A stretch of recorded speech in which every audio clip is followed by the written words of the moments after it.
escorted by her parents in Captain Kelly Stadion, escorted by her parents.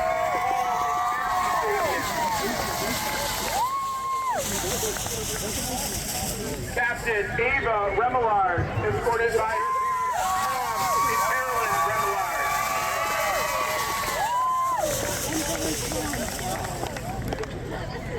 And now for your senior Franklin High School football players, welcoming number 1, Divine Johnson.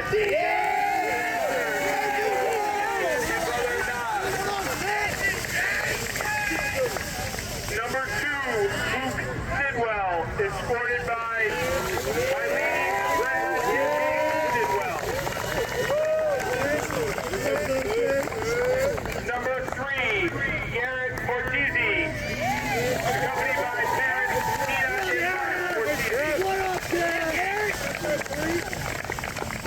Number 7, Lucas Papa, accompanied by parents Jen and Kevin Papa.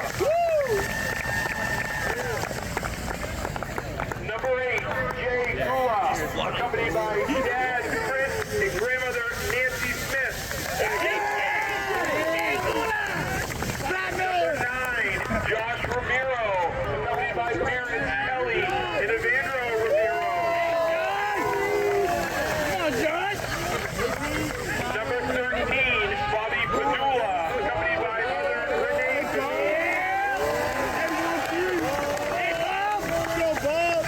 Number 18, Ethan Plum, accompanied by family Michelle, Alex, Leah, Molly, and Cody Plum. Number 19, Nico Buselli, accompanied by parents Lydia and Joe Buselli. Number 26, Ryan Isam, accompanied by parents Amanda Val and Andrew Isam. Number 39, Evan Canoyer, accompanied by parents Ken and Linda Canoyer.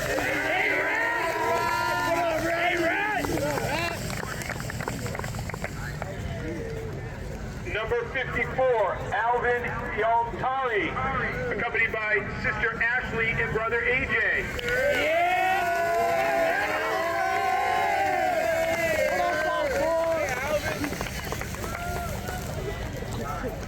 Number 62, Joey Buffoni, accompanied by parents Wendy and Jim Buffoni.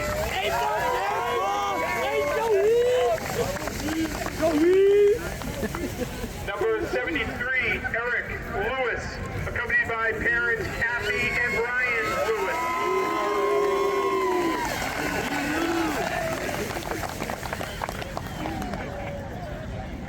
Number 77, Brock Gavis, accompanied by parents Jeff and Melissa Gavis. Hey, Brock! Brock!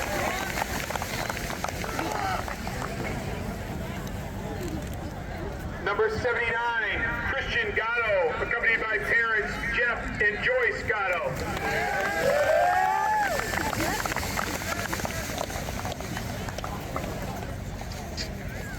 Number 85, Grayson Hunter, accompanied by parents Dave and Sarah Hunter, along with sister Lauren.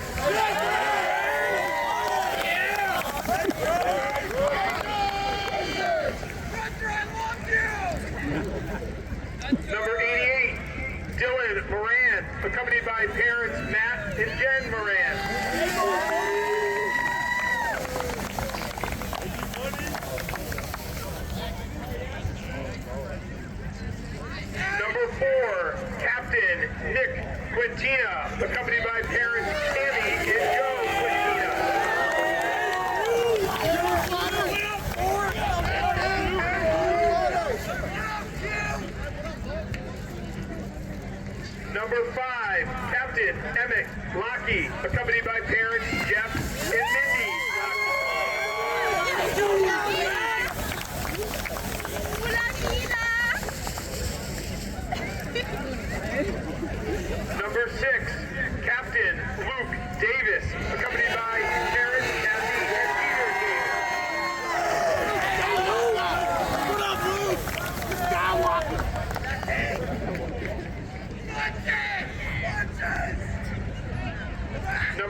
Jace Lyons, accompanied by family, Jill,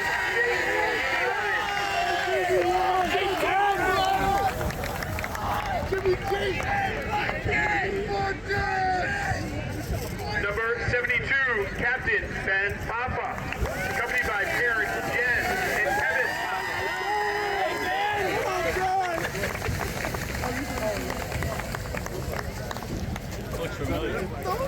Can you all join me in a big round of applause for our senior cheerleader and football players?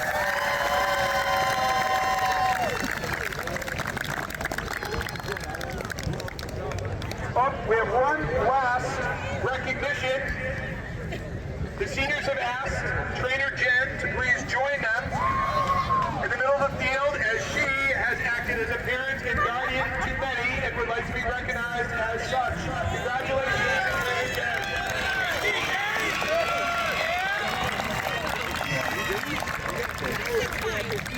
Of course.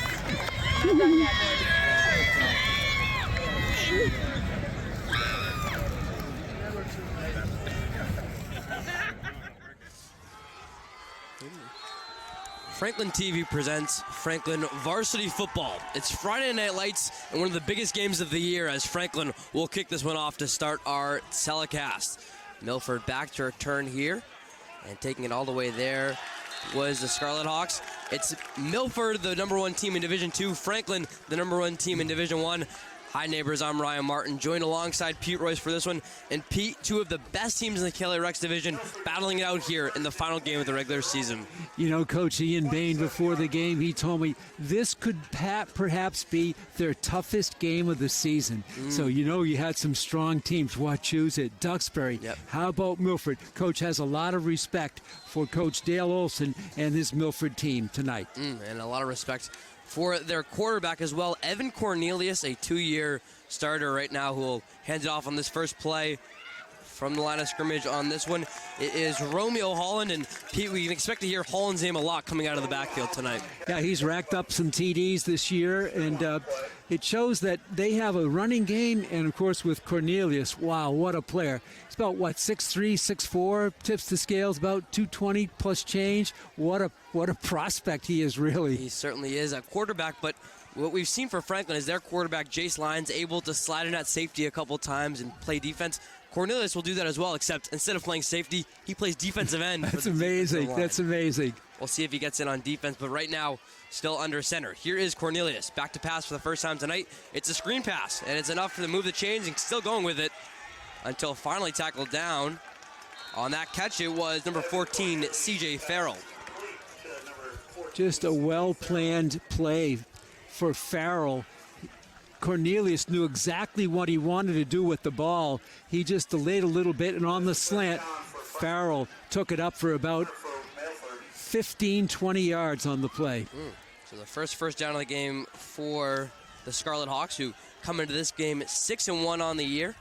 Their only loss coming in a close one against King Philip. Cornelius back to pass again. This one going long. It was in the direction of one of his favorite targets, Isaiah Pantalone. That one just sailing out of bounds. That's a tribute to the Franklin defense. Absolutely everybody was covered by the Franklin secondary, and Cornelius had no option but to throw the ball to the Milford bench. So that one, first incompletion of the day for Cornelius. Cornelius did quarterback this team last year. Milford made it all the way to the Division II semifinals, where they lost to familiar opponent King Philip. Here's Cornelius, so dangerous with his legs as well. That one will be a gain of about 5. Very nice pickup for Cornelius on the run. He picked up 7, gives him good down and distance on the third down play. Even if they don't make it, look for Coach Dale Olson. Wouldn't be surprised if he goes for it on 4th down. But we're getting ahead of us. It's 3rd down and about 3. Opening drive going here for the Scarlet Hawks of Milford. Mention it is Cornelius here on 3rd and 3. Classmate Nick Arujo in the backfield. A fake to Arujo, looking out left. A good tackle made there by Divine Johnson. Catch made by number 34, Andrew Rivera. perfect timing by Divine Johnson to make the stop. And so we'll see what you have to be careful of a fake punt. It's 4th and about 3. Not bad field position. The ball at the Franklin 44. So back to punt is Arujo. Arujo, one of the best specialists in the Hawk, as well as being a contributor on both offense and defense. His punt away. This one will go in the direction of junior Derek Zabriskie, and he'll not be able to get a full hand on that one. A muffed punt, but he's able to fall on it. Yeah, it's always nerve-wracking when the ball comes down at that tough angle. It had a lot of spin on the ball. He had to catch it on the dead run, and therefore, when you're on the dead run, you're also looking for where you're going to chart your course of running, returning the ball. And I'm not saying he took his eye off the ball, but it was just a difficult catch. Lucky for him, it fell right at his feet, and he was able to pounce on it. It was. So that'll stop the attack there for Franklin as they take it now from the 17-yard line and trotting out for the first time on offense. Now the Panthers were well in business in their last game, 44-0, that victory against Attleboro here. So can this offense stay hot? Here's Lions. Quick pass outright to Luke Davis. Davis will get swallowed up here behind the line of scrimmage, and that screen pass to no avail. Yeah, just good defense. Talking to Coach Dale Olson, I asked him, what about Franklin tonight? He goes, well, they're well coached. He said, maybe not run dominant like they were in the years past. And so there you see him maybe planning for the pass, and sure enough, it's a loss on the throw. I think that's one of the things that Coach Bain just does so well. When you have a guy like Matt Gula, the last time they played Milford, 35 carries for Gula. Don't think we'll see that for any rusher today. No. And now you're in tough down and distance, almost half the throw here. 2nd and 12. This one will be Lions stepping back to pass. It's a quick throw to Josh Ribeiro, but the pass deflection made there by number 14, C.J. Farrell. Farrell did a nice job. The ball came in slow, and it just hung up in the air. And I thought that Farrell had a chance to pick it off if he was just a little bit more quick to the ball. And Farrell, a freshman, the only freshman on this Milford team. The class of 2026 making his presence known already.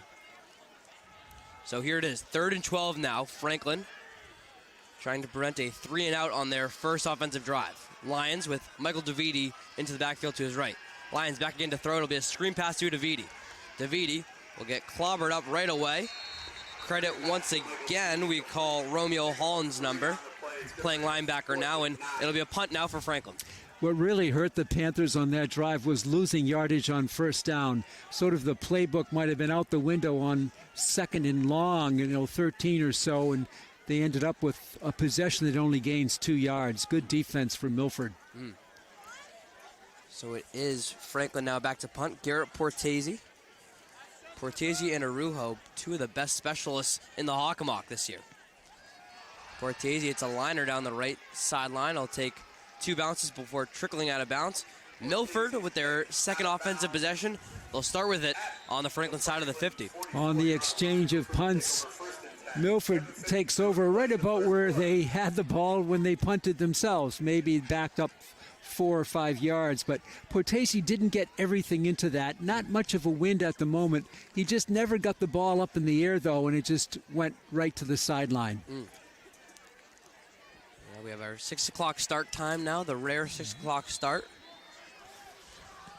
Still rather warm and not much wind yet. 1st and 10, Cornelius hands it off to a rusher. That one, number 18, Arujo. How about the fight from Arujo? A gain of about 3 or 4 turns into a gain of 7 or 8. He just kept going. He's not that big of a runner, but wow, was that a powerful run. It looked like he might have picked up 3, and as you said, Ryan, he takes it down for a gain of 7. Arujo looking really good. How about the size of just the guys in white shirts compared to the guys in blue shirts? They're huge. Milford somehow has a tradition of big linemen, offense and defense. That's one thing that Coach Bain said earlier this year is we'll never be bigger than anyone. It just won't ever happen. Yeah. As this one, again, another handoff to Arujo. He joked with me earlier in the year, and he said if any big families want to move to Franklin, we'll be sure to take you in. I love it. Certainly, it's Franklin who's been able to use their speed and IQ to make up for their lack of size sometimes. I thought he might have had a little bit more than that. They place it right on the 35. The yard to gain is the 34. 3rd down and 1. And I would think this is definitely 4-down territory for Milford. 3rd and 1 here. We'll see if it goes to that. Milford 0 for 1 on 3rd downs tonight. It's a keeper for Cornelius again. The 6'3" defensive end will keep powering through, and look at the push by his linemen for the Scarlet Hawk 1st down. You know, usually on a play like that, the referees are apt to blow a whistle, but he kept moving, and good for the referee, you know, not to call that. That play was still active, and with that big line, Cornelius was able to wedge it out for a 1st down. That's the referees, the officials having a good sense for the game and seeing, you know, the line of Milford and making sure that they're allowed to play with their full force. Danny Merrigan, our referee on the night, joined alongside umpire Daryl DeVito. On a fresh set of downs, it's Cornelius again with a handoff to number 44, giving it back to Holland.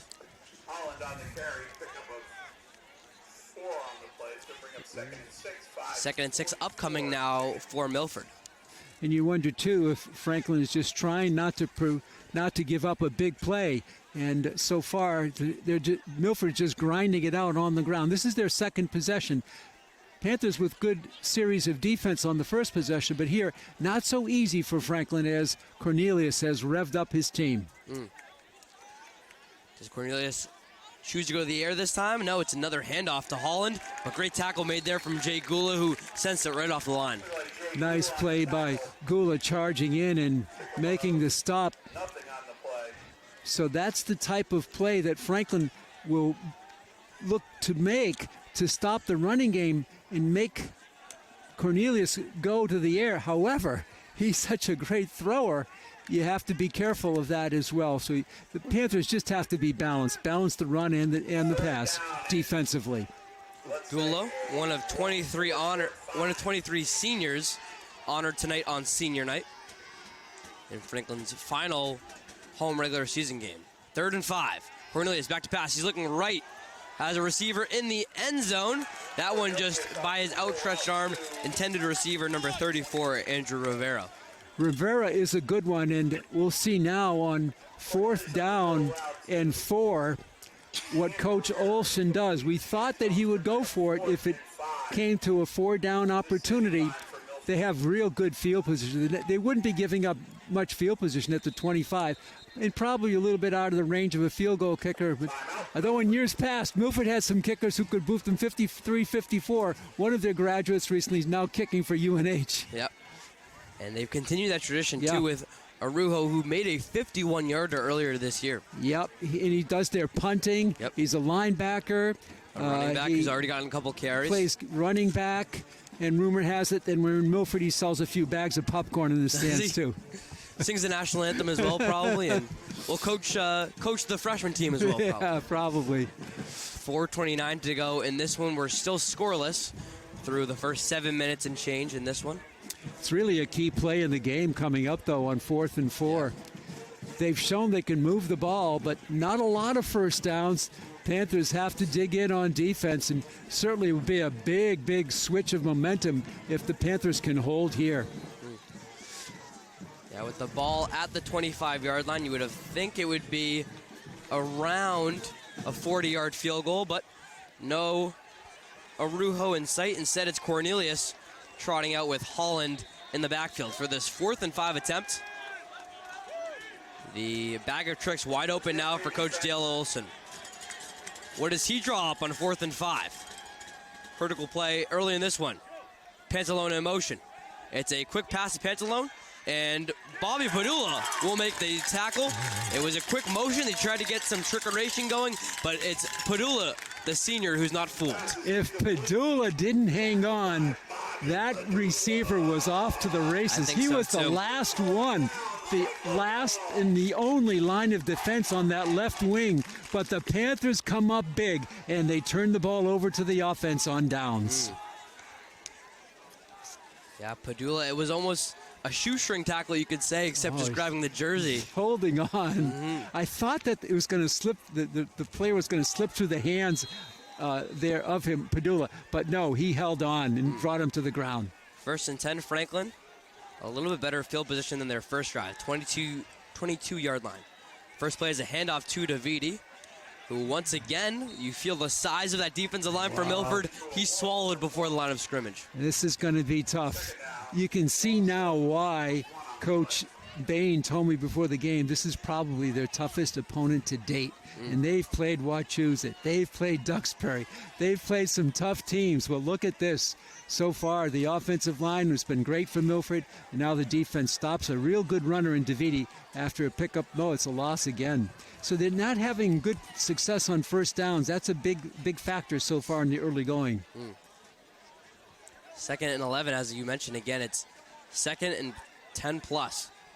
This one, a quick pass to Dobrisky, who will get just past the line of scrimmage and give it a gain of 2, 3rd and long.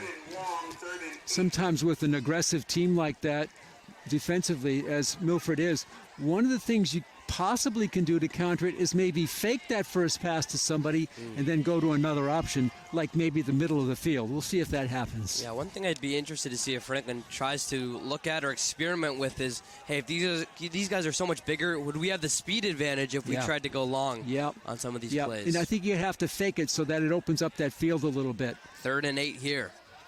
Grayson Hunter in motion from left to right. He goes across Lyons' face. Lyons in the shotgun. He'll look back to pass. Quick throw to Luke Davis. That one just over the outstretched arms of Davis. Another 3 and out for the Panthers. Just too high.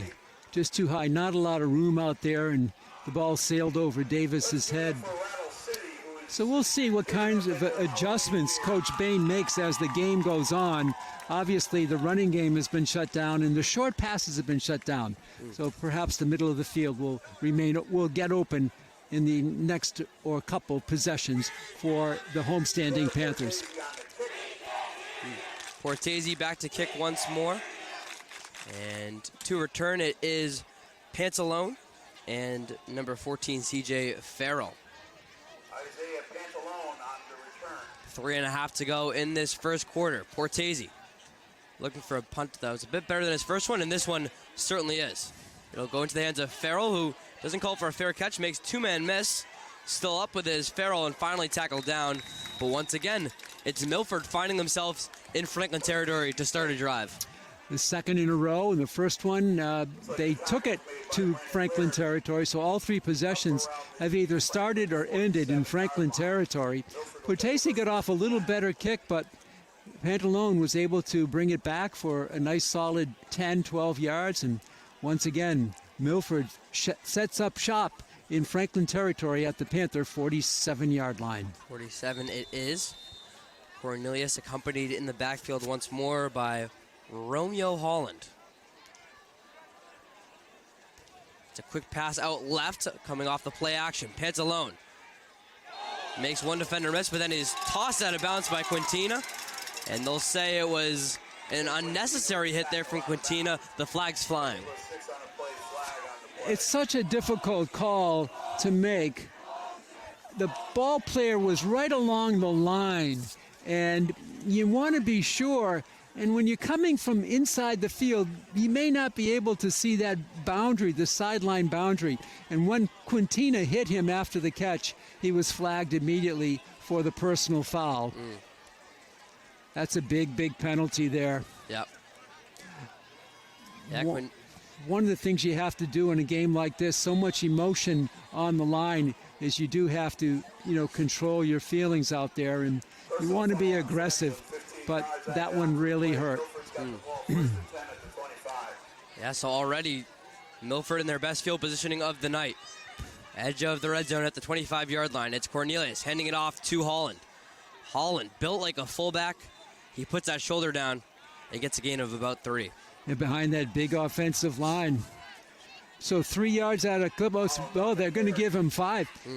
Runs like that, they'll just keep the chains moving. I'm sure Cornelius would like to stay on the ground if he can, but the Franklin defense has been up to the task. but not so far on this drive, as it's been a nice run here for the running back to bring it 2nd and 5. Very manageable at the 20. Yeah, you can see how it's a ground and pounded attack here from head coach Dale Olson. Cornelius has more rushing touchdowns on the year than passing. And it's Cornelius with the keeper again. Here he goes, taken down there by Franklin, but still another quality gain for the Scarlet Hawks. He just carried somebody for the last 3 yards, and that's his size. Reminds me a lot of the Wachusett quarterback in terms of the size and power. Yeah, Tucker McDonald on that one for Wachusett. Yeah.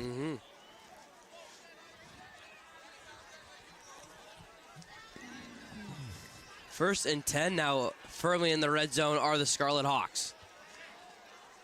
2 and change to go here. Cornelius sends Pantalone in motion again, but this one handoff to Arujo. Has some space in front of him. Arujo finally tackled down at about the 2 or 3 yard line. Bring up a first and goal, it should be for Franklin. Or for Milford, I should say. Arujo just very strong off the left side. He runs low to the ground as he should. He just keeps moving forward. And once again, the ground game really a strong, powerful ally for Milford. They have it 1st and goal. Under 2 minutes to go in the quarter. 1st and 3 now. With 3 yards to go. Quarterback Jace Lyons checking in for this defensive package. Cornelius will hand it off to Arujo. And Arujo will put that shoulder down once again, and Milford takes the first lead of the night. It's a touchdown from 3 yards out for junior Nick Arujo. Arujo finishes up his long run with a touchdown run of 4 yards. Milford now leads 6-0, extra point pending. So Arujo's touchdown on another quality drive for the Scarlet Hawks. And it is that same Arujo now lining it up for the point after. So versatile. And how about that point after? That probably could have been good from about another 25 yards back. The flag on the play. Yep.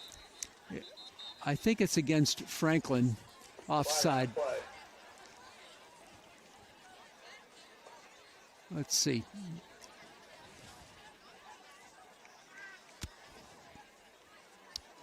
It's always, if it's against Franklin, it's always, moving a yard or two closer. It always gives you the option of going for 2, but we'll wait for the call from the referee. Here it is. Offside. Already the second penalty of the game for Franklin. 0 on the night for What Milford. happened was the offside occurred. Offsides on Franklin. Milford declines the penalty. Re-kick. Before, I think they had no option. They had to take it. The flag, the whistle blown. Second one, that's a high snap. That one's more of a line drive, but it's still Arujo able to send it through. 7-0 Milford with 1:24 left to go in our first quarter. Well, certainly Milford is a strong running team, good passing. However, they were aided in no small measure by that penalty, which tacked on 15 yards. I'm not saying they wouldn't have scored without the penalty, but it certainly helped to move upfield 15 more. Yeah, you got to think about that, especially in that moment right there where it was Franklin who looked like they could have been able to stop Milford again. Yeah, penalty and a huge 15 yards and set Milford up in perfect position. So now the Panthers will have to play from behind, and that's something they have been able to do, but I'm not sure how it'll go tonight with the quality and the size, and I think also the speed of Milford. For a big team, they have some good speed. Yeah. For Arujo, that's his 3rd touchdown on the year. And Arujo now back on the kickoff. 7-0 Milford. Our visitors able to get on the scoreboard first. Arujo's kick, a long one, all the way back to sophomore Andrew Frollo. Frollo past 20-yard line, still on his feet. That will be a semi-quick whistle there from our referees. That was really quick, I thought that was pretty quick, yeah. I thought he still had a head of steam up, but unlike when Milford was running, they let the whistle. They put the whistle in their pockets. Yep. Here they blow it really quick. I think we saw Frollo maybe have a leg wrapped up there, but I don't think he was even close to being down. I didn't think so. This one will advance to the 21-yard line, though, where Franklin will start their third offensive possession on the day. How about this? Cornelius there now in defensive end. Yeah, there he is. The leftmost defensive end position. This one will be a handoff to Davidi. Cornelius just merely eye candy on that one, as it's his teammates able to wrap up the tackle first. Well, this is going to be a challenge. If Franklin becomes one-dimensional, that's going to be working to the advantage of Milford. But the Panther running game has been non-existent so far tonight, with the first quarter winding down. How about this for the third straight drive, Pete? It's second and over 10 yards for that's Franklin. Good point, Ryan. Yeah. Second and 11 here on the handoff from Davidi. That's so difficult to play that way. Lions will fire this one, and how about the catch from Luke Davis? And here's what Luke Davis can do. The catch in extra yards, he somersaults to the 50-yard line, and that's how you get your first down of the game for Franklin. Tremendous catch in heavy traffic, I thought, as well. And then he really did the job. Boy, did the Panthers need that play or what? Wow. 30 yards on the completion for Luke Davis.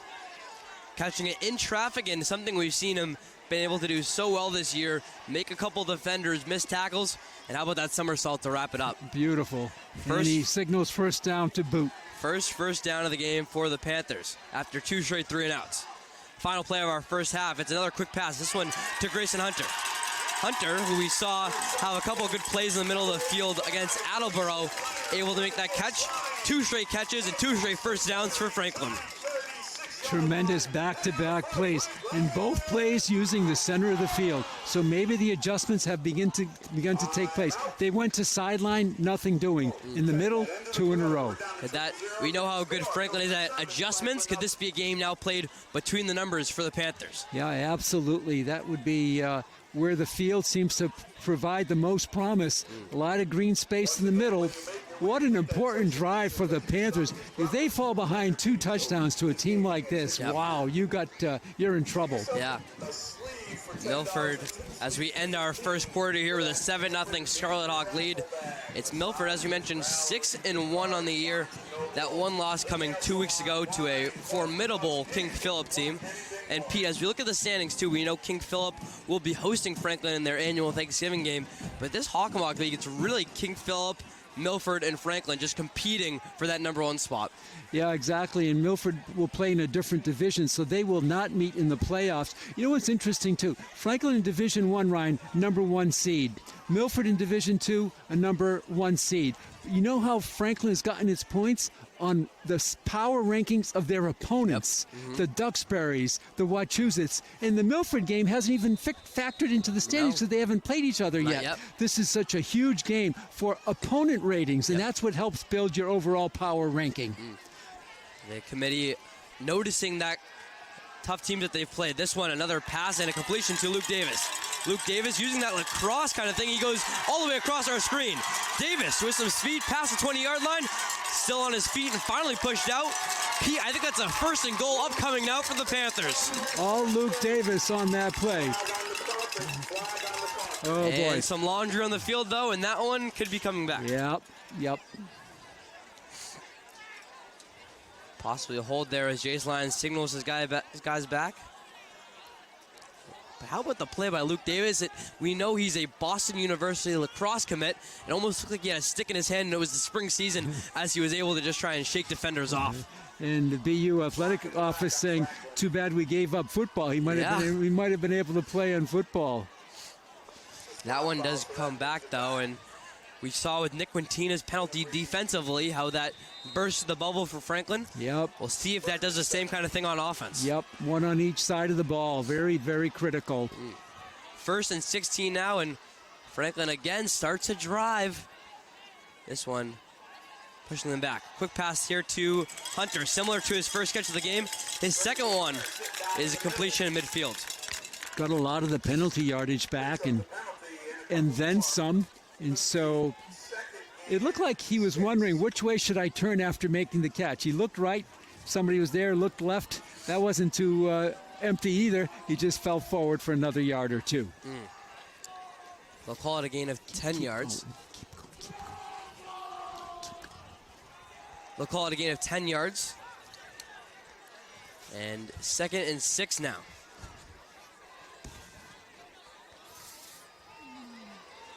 Lions. Looks left, and it's Ribeiro who is in motion to make the catch. Not Ribeiro, Davis, I should say. Luke Davis uses that speed and gets enough for a first down. I think Davis had a real good idea, Ryan, of what the yard line he had to get the first down. And he just put his head down, angled for the sideline, and fell forward for that extra yard, and it gave him the 1st and 10. Third catch of the game for the senior captain, Davis. As you mentioned, a good feel, and Franklin now with their 4th first down of the game. All coming on this drive. 1st and 10, handoff to Davidi. Davidi finds a hole, still going is Davidi, and finally taken down there by senior captain Mason Baldick. But how about that run from Davidi? A lot of times, Ryan, it's the running game that sets up the passing game. Here tonight, it's been the passing game that's finally set up to some run progress for Franklin. And head coach Dale Olson calling this timeout now and trying to give his guys a break after 2 plays and 2 first downs for Franklin. And remember, one of the first downs was complicated because they were penalized on the penalty that brought the first pass by Davis back some 10 or 12 yards. They had it 1st and 15, so that's an extra 5 to go on a first down. They made it no problem. 10-21 in the 2nd quarter. Franklin now on the doorstep. 1st and 8 here. And Pete, one thing that we've seen from Coach Bain in his 7 years at Franklin, this is where he's really dangerous and a time where he really gets creative with his play calling. 1st and 8, and there's a lot of tricks that could be had here. Yeah, you never know what to expect from Coach Bain. He's certainly a student of the game, a student of sound preparation. I mean, they're constantly working on things, and a dedicated assistant coaching staff as well. 1st and 8, and we're set up with a wide receiver stack on the right between Hunter, Ribeiro, and Dobrisky. It is Davidi to the left, and Luke Davis on an island at the top of your screen. 1st and goal. Franklin trying to tie this game up. Lions looks right in the direction of Ribeiro, and that one probably should have been intercepted by Isaiah Pantalone, and that could have been dangerous if you were Franklin. Pantalone had 2 arms and hands around that ball. I don't know how he didn't come down with it. Maybe a little bit high for him. Certainly overthrown to the receiver was Jace Lyons on the play, but Pantalone upset that he didn't pull the INT in his own end zone. Yeah, that's one of the biggest momentum shifters, right? In football is red zone interceptions. Oh, huge. Same similar situation, except the wide receiver stack coming to the left here. Hunter in motion. 2nd and goal. Davidi with the carry. And how about the play there from Holland? A running back on running back tackle, and he sits down Mike Davidi. Holland, he looks like a big linebacker. Yep. Who could start for the Green Bay Packers if he had a chance. And yet he's their running back. And, looking at his size, the way he handled Davidi just threw him to the ground. Once again, the running game has been sputtering for Franklin. Yeah, Holland, in his first year with Milford as a senior, he spent the last 3 years at Shepherd's Hill in Dudley, Mass. Transfer student. Here we go, 3rd and 10. After the tackle for loss, 3rd and goal. Lions backfield to himself. 3 wide receivers right, 2 left. He looks left in the direction of Luke Trenanes. And that one will be deflected. It's Franklin who will send out the kicking unit now. Trenanes had really no chance for it. Another one that could have been picked. And so the Panthers will send out the field goal team. Franklin have had 5 first downs on that drive, but Pete, how about this now? It's the Panthers moving to 0 for 3 on 3rd down tonight. Yep. Milford stepped up, and they almost had 2 picks on that serial. They only would have gotten 1, but they almost had a chance 2 times to pick off the interception. That stymied the Panthers' offense. Bortese will look to boot this one off from about 25 yards. And it's Portese's kick that's good. His 4th field goal of the year makes it 7-3 Milford with 9:19 to go in our first half. Portese would have booted that out from 40.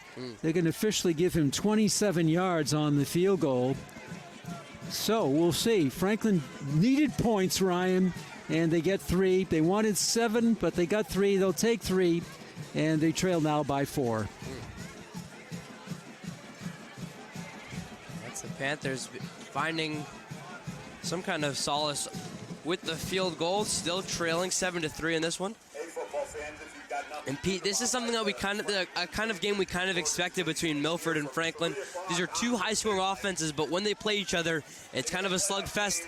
Last time they played, it was 13-3 the victory for Franklin. Yeah, you were saying that Franklin really limited Milford to a minimum of first downs. Yeah. I think they got more tonight than they had that whole game. Close, they're equal already. Equal, okay. 4 first downs for Milford in that last game, 4 tonight, but that could certainly change on this possession coming for the Scarlet Hawks. It's a line drive kick there from Portese. That one taken by Pantalone. Pantalone still on his feet, past the 25 all the way up to about the 27, where Cornelius and company will start their 3rd offensive possession. Pantalone covered a lot of ground, but it wasn't all north and south. It was more of a diagonal. And he tried to open it up, and at the final moment, the Franklin defense closed on their kick returner, Isaiah Pantalone. He had a run back of about 15 yards on the play. That good return there sets them up at officially the 29-yard line, where it is Cornelius and this offense looking to score their 2nd straight touchdown. Cornelius, a handoff to Holland. Holland putting that shoulder down too, and we talked about the size from Cornelius, but the size from Holland too certainly needs to be mentioned. Yeah, he looks more like a linebacker than a running back, and he really just showed it there, powered it out for about 7. 46 degrees at game time here in Franklin tonight, and it's not going up at all, Ryan. It's the classic New England weather, right? Where yesterday it felt like it was September for our girls' soccer senior night. Right. And tonight it feels much like November temperatures. It does. It's a 2nd and 3rd upcoming now for Milford. This one will be a keeper for Cornelius. And he carries defenders with him. And that could be enough for a first down. Will depend on the spot. He's got it. And they'll say it's a chain mover for the Scarlet Hawks. Usually when you make a defensive contact or a hit, you usually have enough power to stop him, but not in this case. Cornelius still is able to power through after receiving contact. We had, you talk about yards after the catch. How about yards after first contact? Yeah. He's pretty good at it. Yeah. Bulldozers, we feel like we are watching from Milford right now. Yeah, right. Between Arujo, Cornelius, and Holland. Yep.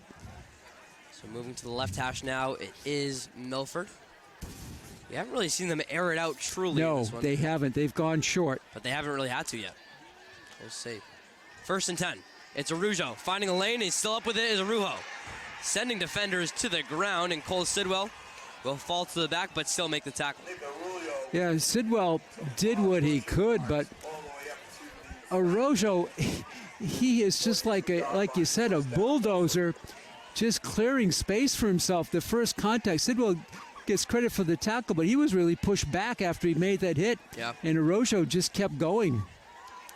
It's one of those tackles in which, the running back gets tackled, but they still feel like they have the advantage because they just sent the defender strictly to the ground. I mean, how much more weight does he have over Sidwell? Yeah. He's got to be way over, 30 pounds more than him. 1st and 10 again. 2 plays, 2 first downs here for Milford. From the 42-yard line, they have it now once more. Cornelius, another handoff. This one goes to Holland. Holland still up with it. Franklin attacks, try to punch that ball out a little bit. But they'll call it a gain of 8 now for Romeo Holland. Well, when you get 5, 6, 7, 8 yards at a clip, you're really doing well. And so far, it's been Milford in control as they're grinding it out on the ground and getting big chunks each and every play. Franklin has had some success early. The last couple of drives, Milford has dominated the line of scrimmage and has moved the ball up pretty nicely upfield. Moving up again, they'll call that a gain of 8, 2nd and 2 now. I feel like if we saw some kind of play action now from Milford with Yeah. so much running. It could Yeah, certainly pay it's off. going to open up the passing game for sure. We'll see this one, another keeper now for Cornelius, though. It's Julian Rampino, the sophomore, able to get to him for a second, and it looked like the ball came out there at the end. Possibly another early whistle, though, from this refereeing crew. Yeah, and they called it not only not a fumble, but they called a first down. Rampino did what he could to stop Cornelius, but Cornelius had enough for the first down, just barely got it. I think that's one thing that we've seen Franklin do a little bit more on these last couple of rushing attempts is they have one guy able to just swallow him up, and everyone else punch that ball away. Yeah. Much more difficult to create turnovers if you're running it 90% of the time instead of passing it 90% of the time. Here is Cornelius, a handoff to Arujo. Quintina again going for that ball. Instead, it's a tackle made of a gain of about 5. Yeah, that is a strategy, you know, if you can force a turnover. Quintino was also trying to strip the ball away, but again, another 5-yard gain. And they're controlling the clock, too. Good possession going here. Yeah, certainly a long offensive drive now. By the way, Milford with a good contingent of fans. This is the most visiting fans I think we've seen here in a while, maybe since the Brockton game, but half of the stands for them was filled by the Brockton band. Yeah. You can see the student section coming. One thing I remember when Sam Reese and I did the game at Milford last year is they had these nice, huge, beautiful stands, and their section certainly came to play last year. Yeah, exactly. So more of the same now in this one. On 2nd and 6, another handoff, this one going to Holland. Don't think it's enough for a first down, but it should be a third and very manageable. Yeah, very manageable. 2 on the play. It's going to bring up 3rd and 3. 4 minutes, 53 seconds, and picking. When they can alternate runners, too, it makes it so much more difficult. You got Arojo, you got Holland, you got Cornelius running the ball, too. I mean, who do you key on? It's so difficult. Yep. And that's part of why they're such a strong team, the Milford Scarlet Hawks. They'll put it at 3rd and 3 from the 23-yard line. First down puts them in the red zone. Here is Cornelius, a handoff to Arujo. Arujo takes the hit from Quintina, but is able to fall forward and should be enough for the Milford first down. Ball looks like it's going to be spotted at the 20. It's going to bring up 4th and 1. Oh, they're going to say, they'll they're say going to short. say a little bit short. So it's 4th and about a foot to go. They just have to take it inside the 20, and they did not. Again, a 4th down play. The last time they went to a pass option, I don't think he's going to put the ball in the air here. I don't think so either. It is Holland joining him in the backfield. Yep. One thing we haven't seen Cornelius do at all today is go under center for a snap. Shotgun every time. And just as I predicted I know Cornelius will stay in the shotgun. Do we have another quarterback keeper for Cornelius? No. They go to Coach Ian Bain's favorite thing to do, and they try to catch him off sides, and it was at least 3 or 4 Panthers jumping. Yep. It looked like Cornelius was making so many different moves. Looked like he was changing the play at the line of scrimmage. More time. Franklin kept getting excited, and finally they jumped. Not an error you see the Panthers make too often. For Franklin, that is their 3rd penalty of the game. Still yet to see a yellow flag as Milford. 3 big penalties, actually. Have been. All in crucial moments. 1st and 10. Now in the red zone. It's Holland finding some space on the left side. Holland takes the hit and is able to punch it in for the score.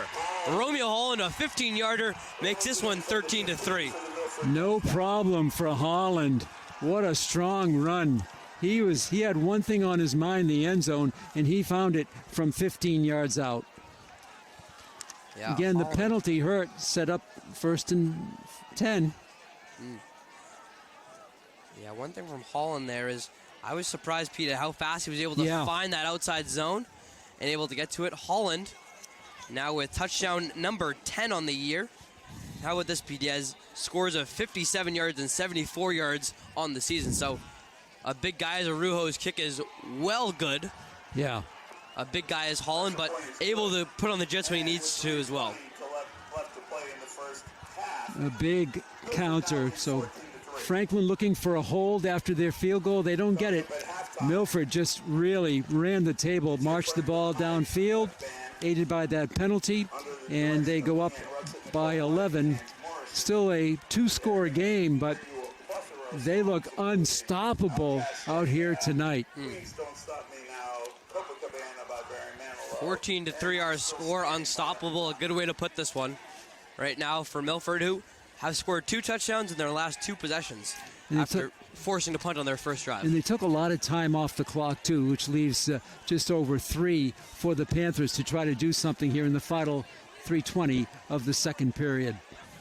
We've seen Franklin be pretty good over the last 2 seasons of scoring right before the half. And they could certainly use any kind of score, preferably a touchdown, get back into this one. Arujo's kick is a high one out left, once again, to Frollo. Frollo past the 20-yard line. He'll duck down. Good return to about the 29. Took that kick out to the 29-yard line of Franklin, where they'll take over 1st and 10. Franklin has not had great field position tonight. This is one of their better starting points. It's been a strong kicking game for Milford. And they're actually going to set it back to the 27. I thought he had about the 29 on it. I thought so too. That's a tough spot. Yeah.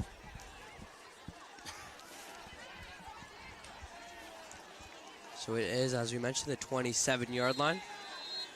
Franklin 1st and 10 would like to see maybe some more creativity from this Franklin offense. Yeah, I think that's what it's going to take. You're going to have to go with some specialty plays and try to get Milford off balance. They've been on balance so far today. 3 wide receivers to the left, 1 to the right. The 1 to the right, Luke Davis. That's a handoff, though, to Davidi, though.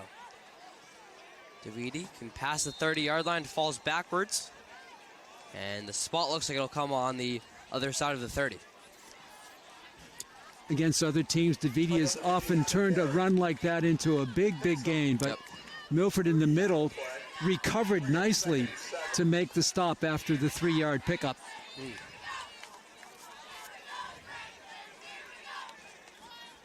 Davis in motion, following the Davidi run. They'll say that's a gain of 3, but for Franklin, you'll take the positive yardage on 1st down. That one, a deep pass out to Dobrisky.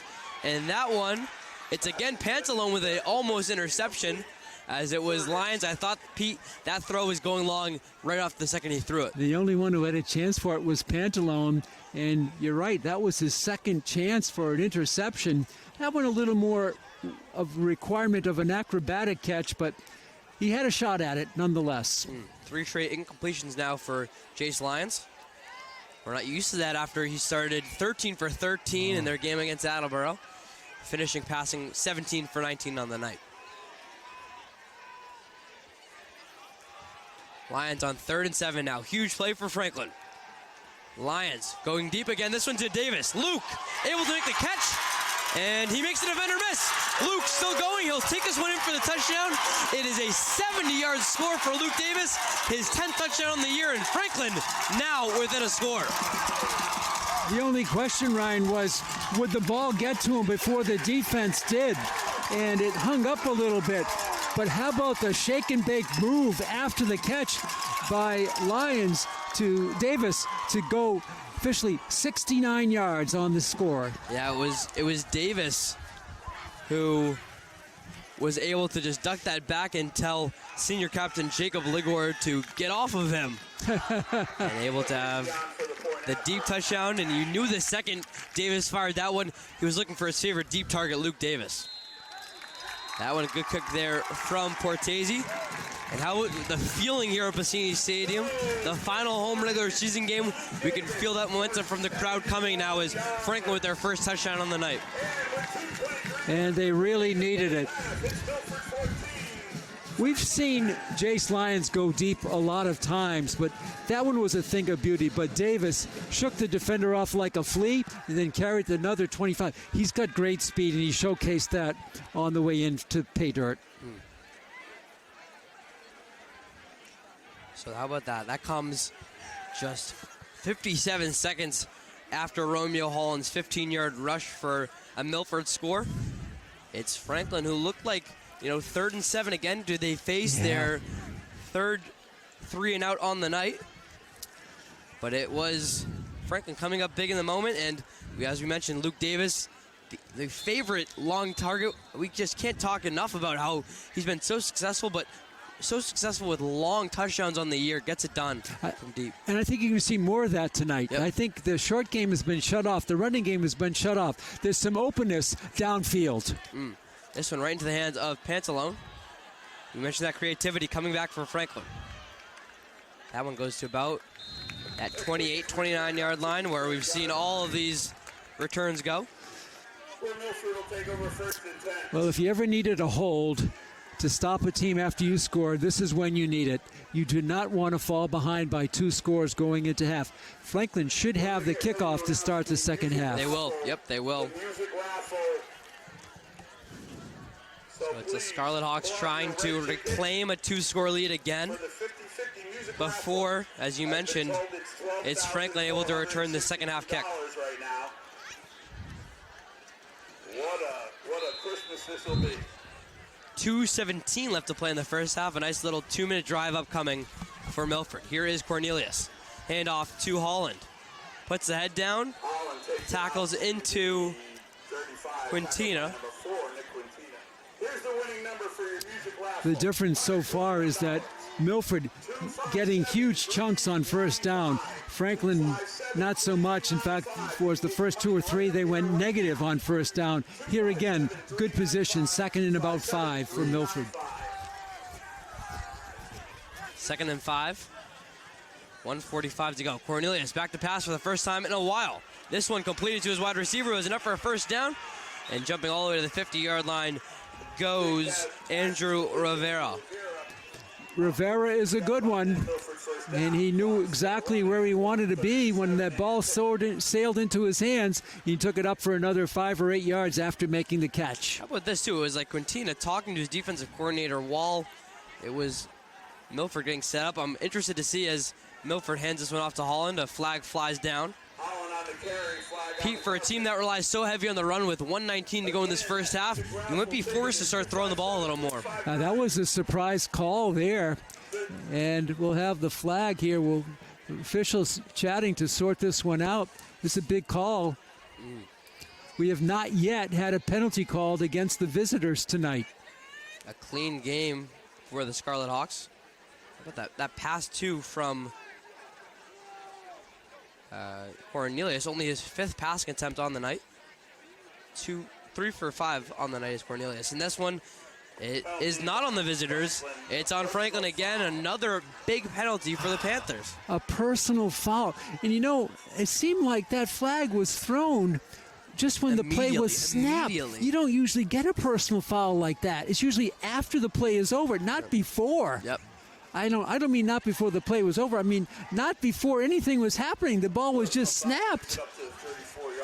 Wow, 4th big penalty of the game against Franklin.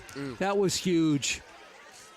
And how about this now? It puts Milford again right on the edge of the red zone, 33-yard line with just over 70 seconds to play. Cornelius back to pass on the bootleg again. This one completed again to Rivera, his favorite target on the night. Rivera makes Lions on defense miss. And I don't think Rivera was able to get out of bounds, or maybe he was able to get out of bounds. No, he wasn't. Oh, no? Clock stops on the change of the first down sticks. Gotcha. It should restart. Good call there. We'll see if it's able to. First down, and Milford certainly in striking range here. Watch out for Pantalone at the bottom of your screen. Oh, I beg your pardon. He was out of bounds. He was. Cornelius again calls his own number. And on that one, it's Milford calling their final timeout of the first half. Well, it didn't take long, did it, for Milford to come down? But again, Coach Bain, I can just see him at halftime. You cannot commit penalties like that. Not against this team, not against any team, but especially not against a powerhouse like Milford. Those penalties were so important.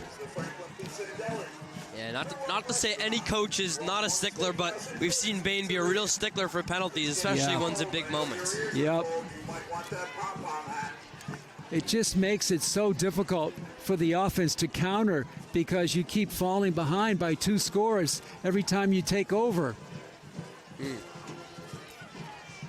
It doesn't look like this is a freewheeling team that's going to put the ball up for grabs anytime soon. They're very controlled oriented, which means they protect the ball. Yeah, they've seen good protection, good composure too with penalties. As this one will be Milford from the 18-yard line, 61 seconds to play in our second quarter. Cornelius with Arujo to his right. It'll be a play action to Arujo. And that one just goes over a defender's hands.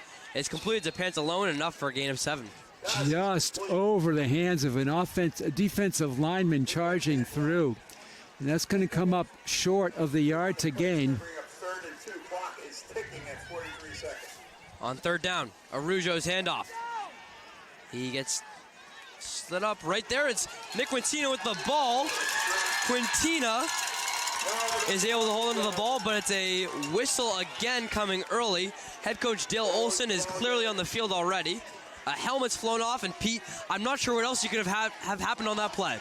I don't know what happened. You saw Quintina run up the field. Coach was telling him, get back, get back. And,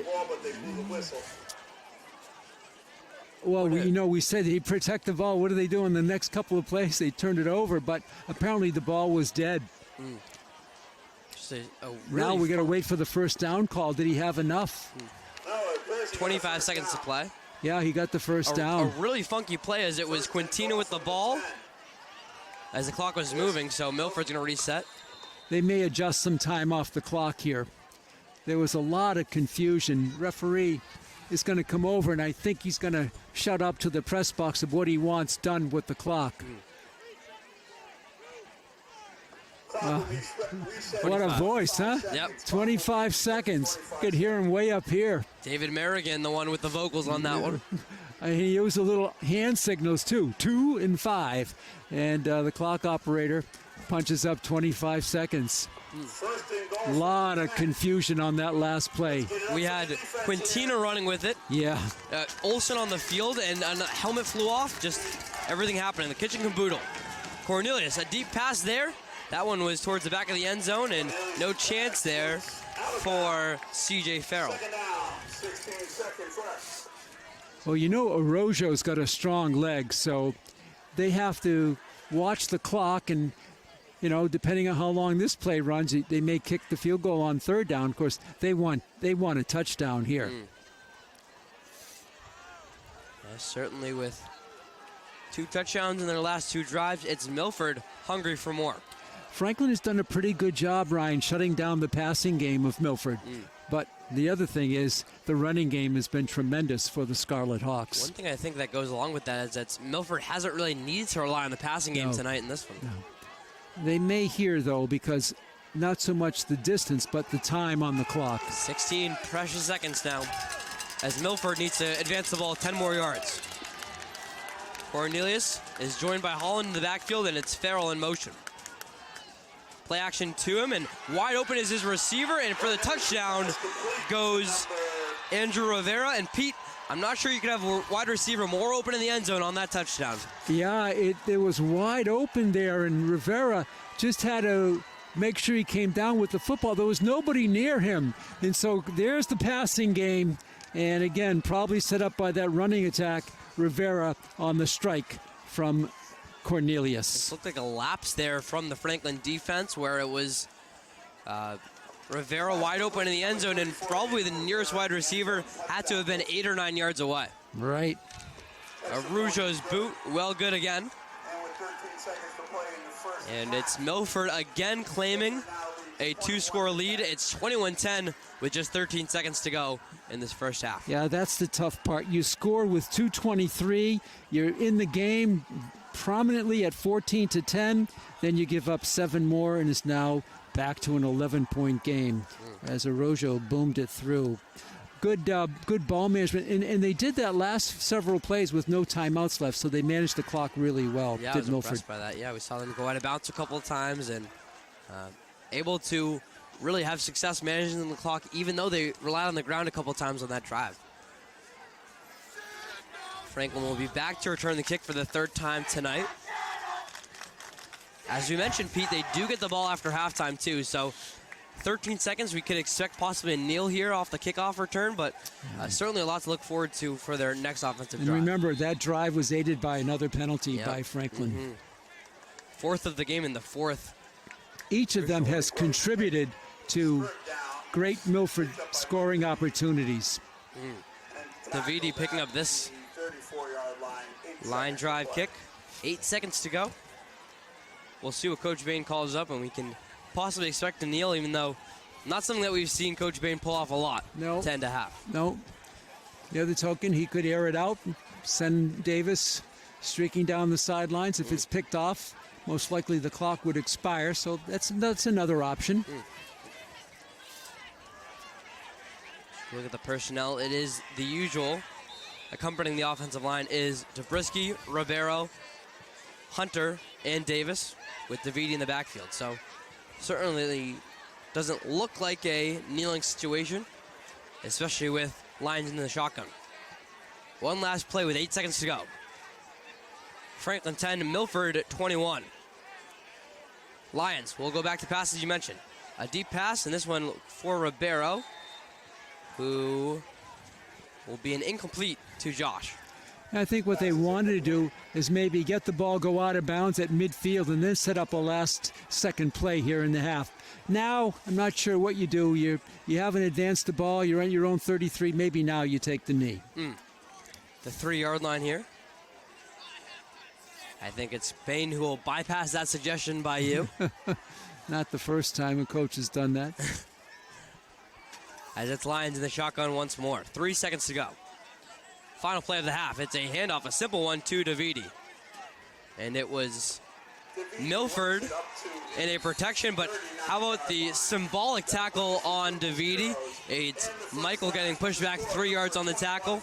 And that'll end our first half with Franklin down 2 scores. 5 white shirts on Davidi there, and so it wasn't a long pass, it wasn't a knee, it was something in between, a straight handoff to run out the clock. What a powerhouse in Milford here tonight. It's going to be a tough second half for the Panthers. They have the capability, but they have to stop making errors like penalties. Yeah, certainly. We saw Milford have a punt on their first drive, a turnover on downs on their second, but since then they've been perfect. 3 drives, 3 touchdowns, and Pete, we've seen them really just attack that ground and pound in the running game, but on that last drive too, they've shown that they can air it out a bit as well. Yeah, just a short pass, 9 yards to Rivera right up the middle. He was wide open there in the end zone for the score. And so that'll do it for our first half of action. We'll step aside here for 1 second. Can Franklin come back as the Division I powerhouse and reclaim victory over their opponents, the Division II powerhouse in Milford? It's Milford with a 21-10 lead after our first 24 minutes of play. Stay tuned right here on Franklin TV for our second half of action. Will Franklin be able to come back? You'll want to keep it here for the second half on Franklin TV. And we're back here on Franklin TV for our second half of Franklin Varsity football.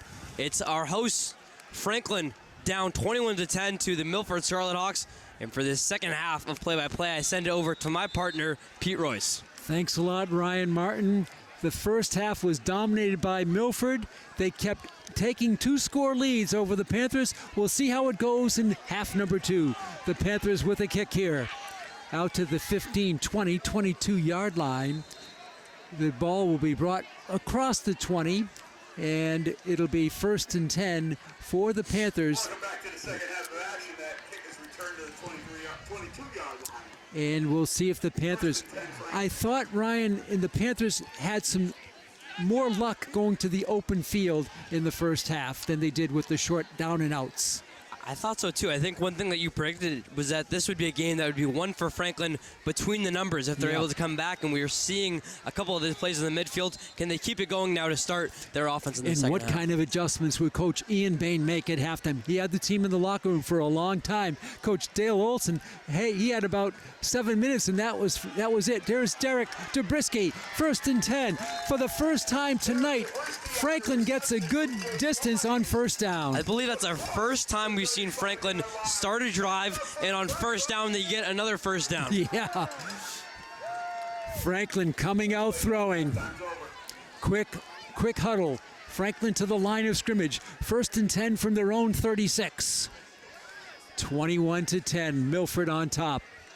Handoff. DeViti fakes left, goes right, got some opening. 40, 45, 50, 45, 43-yard line. Goes Mike DeViti. 2 plays in the second half, 2 first downs for the Franklin High Panthers. Yeah, Pete, this is a tale of 2 openings for Franklin. We know that they started off with 2 straight 3-and-outs in that first half, and all of a sudden they're now moving here to start the second. Looking sharp to start the second half. 1st and 10 from the Milford 44-yard line. DeViti 3 wide to the bottom of your screen. The Panthers. A pitch. This is Grayson Hunter to the line of scrimmage, falling forward, and he did what Milford was doing in the first half. Carried people for more yardage after the catch. Yeah, the way that you beat tough is to play tough, Pete, right? Ducking the shoulder is Hunter, and able to carry some defenders and just getting those critical extra yards. Pickup of second, 7 and 7 for the Panthers from the 38-yard line of Milford. Nice down and distance here. 2nd and 3. Player in motion. Direct snap. Fake the handoff. Lyons is going to roll. Ducks it in and goes out of bounds. Very close to the yard to gain. Lyons, does he have enough? So close on that one. Wow, they may bring the sticks 53 yards across to measure. No, they don't. 1st and 10 for the Panthers again. And in doing so, it's head coach Dale Olson already calling his first time out of the half. Wow, he used a couple early. He had no timeouts for their last drive. It didn't matter because Milford managed the clock beautifully. But here, the Panthers, what's gotten into them here in the second half? I don't know. They've lit a kind of spark here overall. It's been really cool. One thing I think was cool, too, is it's Lyons able to do what Cornelius has been doing a little bit, roll out in motion. We have a lot of photographers here tonight. One thing I think would be really cool, it was Cornelius as defensive end who chased Lyons out of bounds, the quarterback trying to tackle the quarterback. Yeah, you would think he would try to get a handle of what the read is, and he just couldn't get to him with great speed there. So Franklin has put together a string of first downs to start the second half. Franklin down by 11. 1st and 10 at the Milford 32.5-yard line. Play off the right hash. Jace Lyons, one of 23 seniors honored pregame with their parents and guardians. The Panthers 3 wide to the left.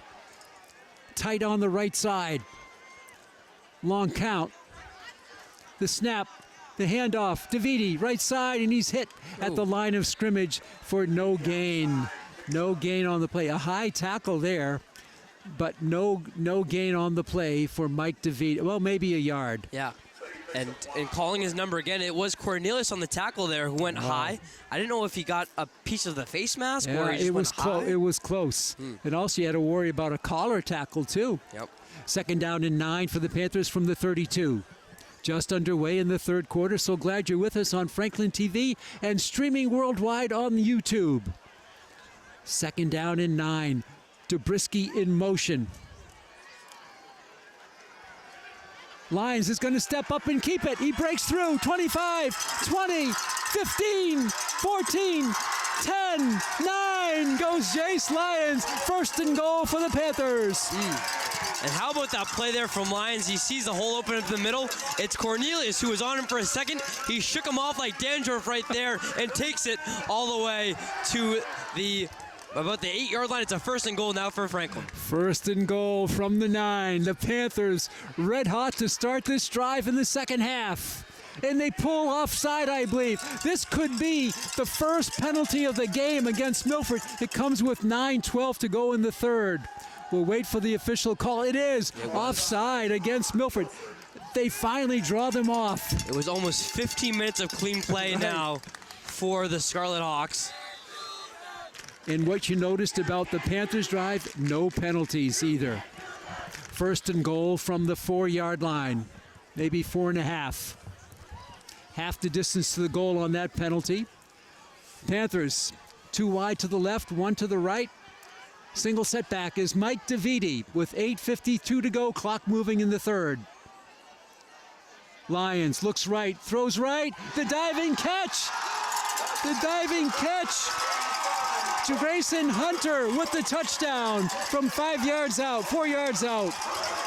Yeah, it's Hunter now with his 4th touchdown on the year.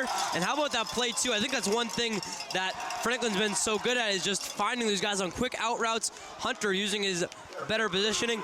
It's Franklin still knocking on that door again. Another 1-score game. Jace Lyons only had one option in mind. Grayson Hunter on the play.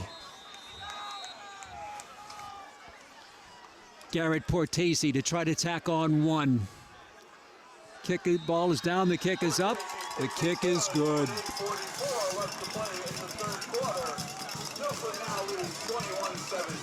Well, we've seen it a couple of times tonight, Ryan, where Franklin has come back from a 2-score deficit to bring it to 1, but the next possession is the key. And so far, Milford has responded. What will they do now? Yeah, it's been that defense who's just not been able to help out Franklin on offense. It's Franklin who's come back, as you mentioned, but that you need some kind of clutchness, if you will, for the defense of being able to bail out the offense and give them a chance to at least tie the game up. Can the Panthers respond to the bell now and finally get a stop? It's been 3 straight touchdowns now for Milford, but they have had a lot of time on offense to kind of they've been off the field on offense, I should say, for a while. Yeah. Now this will be their first possession of the second half. Can we see maybe that time kind of play to their disadvantage? What a classic drive by the Panthers. It looked like Milford was a different team on that. Franklin dominated that drive. Some good passing, some good running. And here we go with Garrett Portesi's kickoff. This is going to go high, end over end, coming down at the 8-yard line. Pantalone, 15, 20, 25, 30, spinning through, 35. Pantalone out near the 40-yard line. Nice return by Isaiah Pantalone out to his own 39. And if the Panthers are going to have a hold, they need to get it going. That's not the way to start the kickoff with giving up a big kick return. And how many times did we mention in that first half that it was Milford starting a drive on Franklin's half of the field? This one not quite there yet, but the trend continues in which Franklin is allowing Milford to start their drive in just great field positioning. They have it at their own 38. Their first possession of the second half. They've had a great penchant for scoring after Franklin scores. Will that continue? This is a critical stage of the game. 8:37 to go in the third. It's going to be Holland up the middle. There he goes again for 5-6 yards. Yep. Much like the first half, give him a gain of 5. 2nd and 5 coming up for Milford. Yeah, as you mentioned, this is a huge defensive series now for Franklin. Just massive if they can stop Milford or even hold them to a field goal, right? Because a field goal would make this a 1-score game still for Franklin offensively to climb back. But off that first play on offense, it's Milford doing more of the same. Give Holland a gain of 6. 2nd and 4 for the Scarlet Hawks from their own 44-yard line. Cornelius again, Holland up the middle, looking for the first down. Hard to bring down. Wow. He's hard to bring down. He's hard to bring down. Holland is going to go and be tackled at the 1-yard line. What a run by Holland on the play.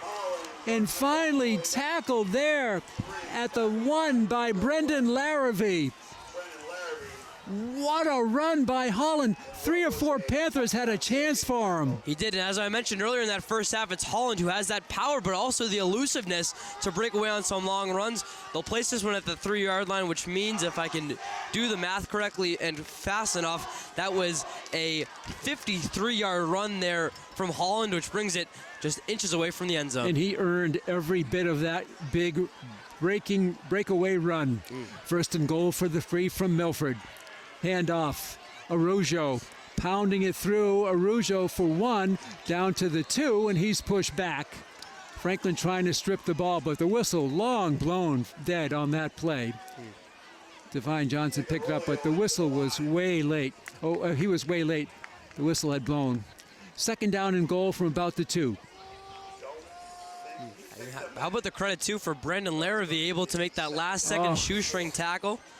That was beautiful. We've and seen, you never know if they can hold, what that tackle means. Exactly what I was going to say. Yeah, we've seen Franklin not play fantastic tonight on the goal line, but certainly could be a touchdown-saving play.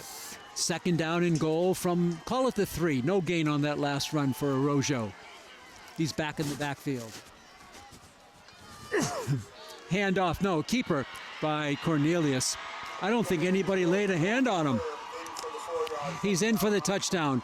A 4-yard run for Cornelius, and once again, they did what they did in the first half, counter a Franklin score with a touchdown or some score of their own.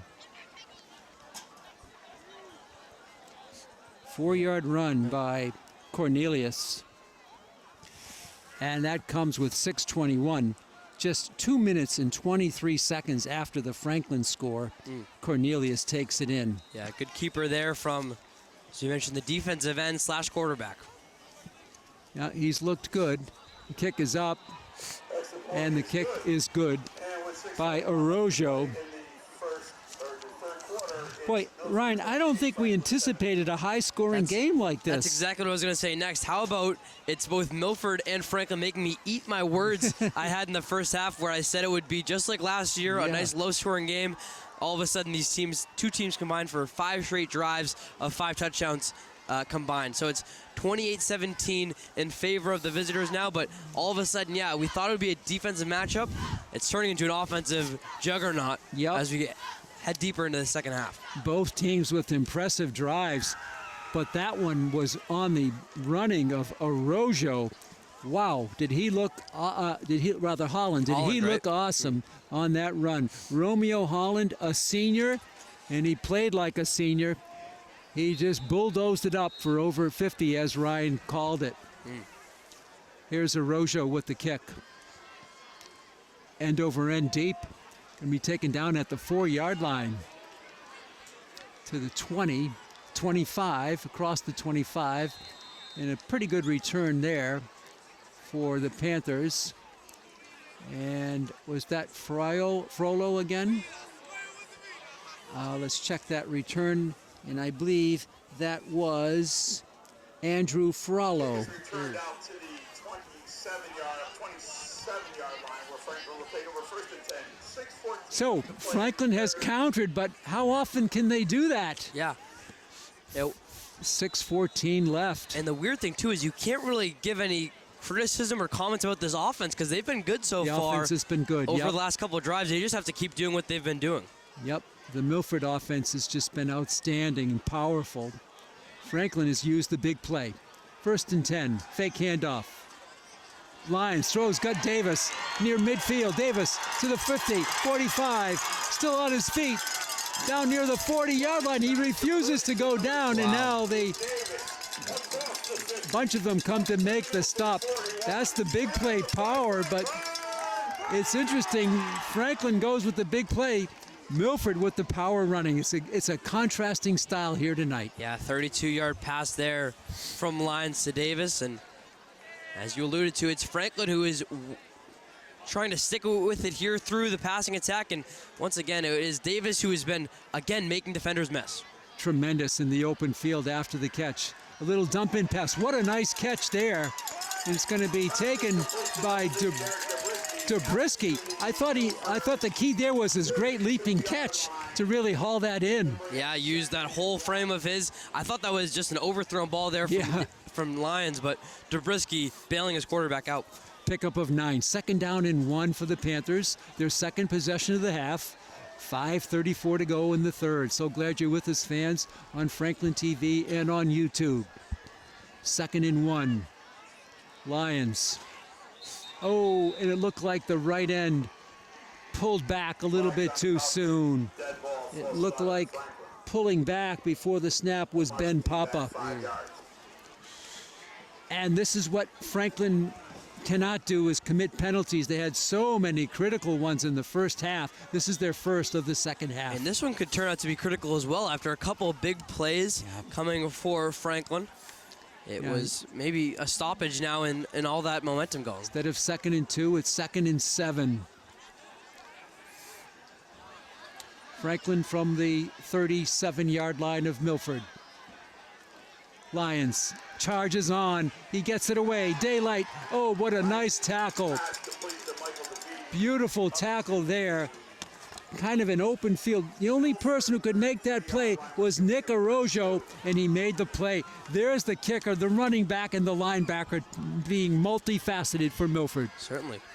They go quick, no huddle, a quick huddle, and I don't think they got it on 3rd and 1. So now a decision time for Coach Ian Bain. What do you do on 4th and 1?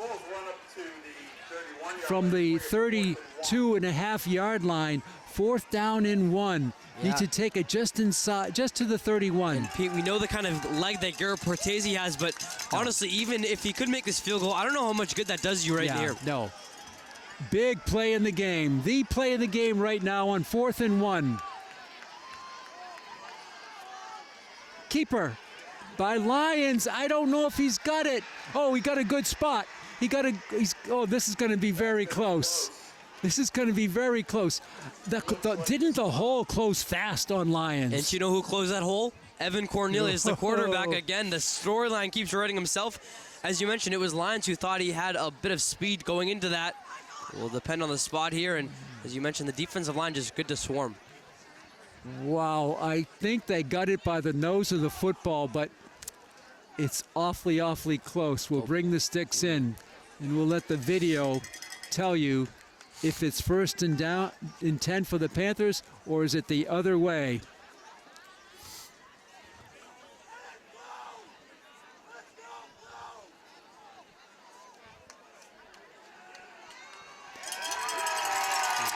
Well, it wasn't by much. No.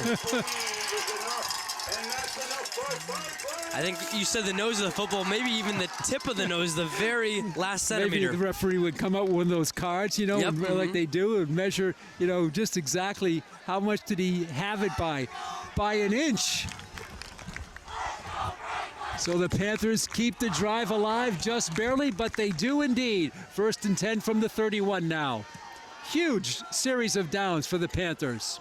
Lions looking left, looking right, pumping, going deep. He's got Zabriskie out there. He makes the one-handed catch, but he's out of bounds. He tried to stay in bounds. He lifted up just one hand to try to haul it in, but he was on the sideline and out. Yeah, we've seen Lions be not as accurate as he was last week, but I think that's also to the credit of the defense. He had 2 defensive ends in his face right there, and Zabriskie makes a nice catch, just wasn't able to get the feet in. They put a big rush on him, indeed. 2nd down and 10 from the 31. 3:35 to go in the 3rd. Lions trying to get a draw offside. Did he do it? Did he do it with the hard? He did with the hard count. He did. He drew Milford offside, and that's going to help a lot. Instead of 2nd and 10, 2nd and 5. A much more manageable down and distance.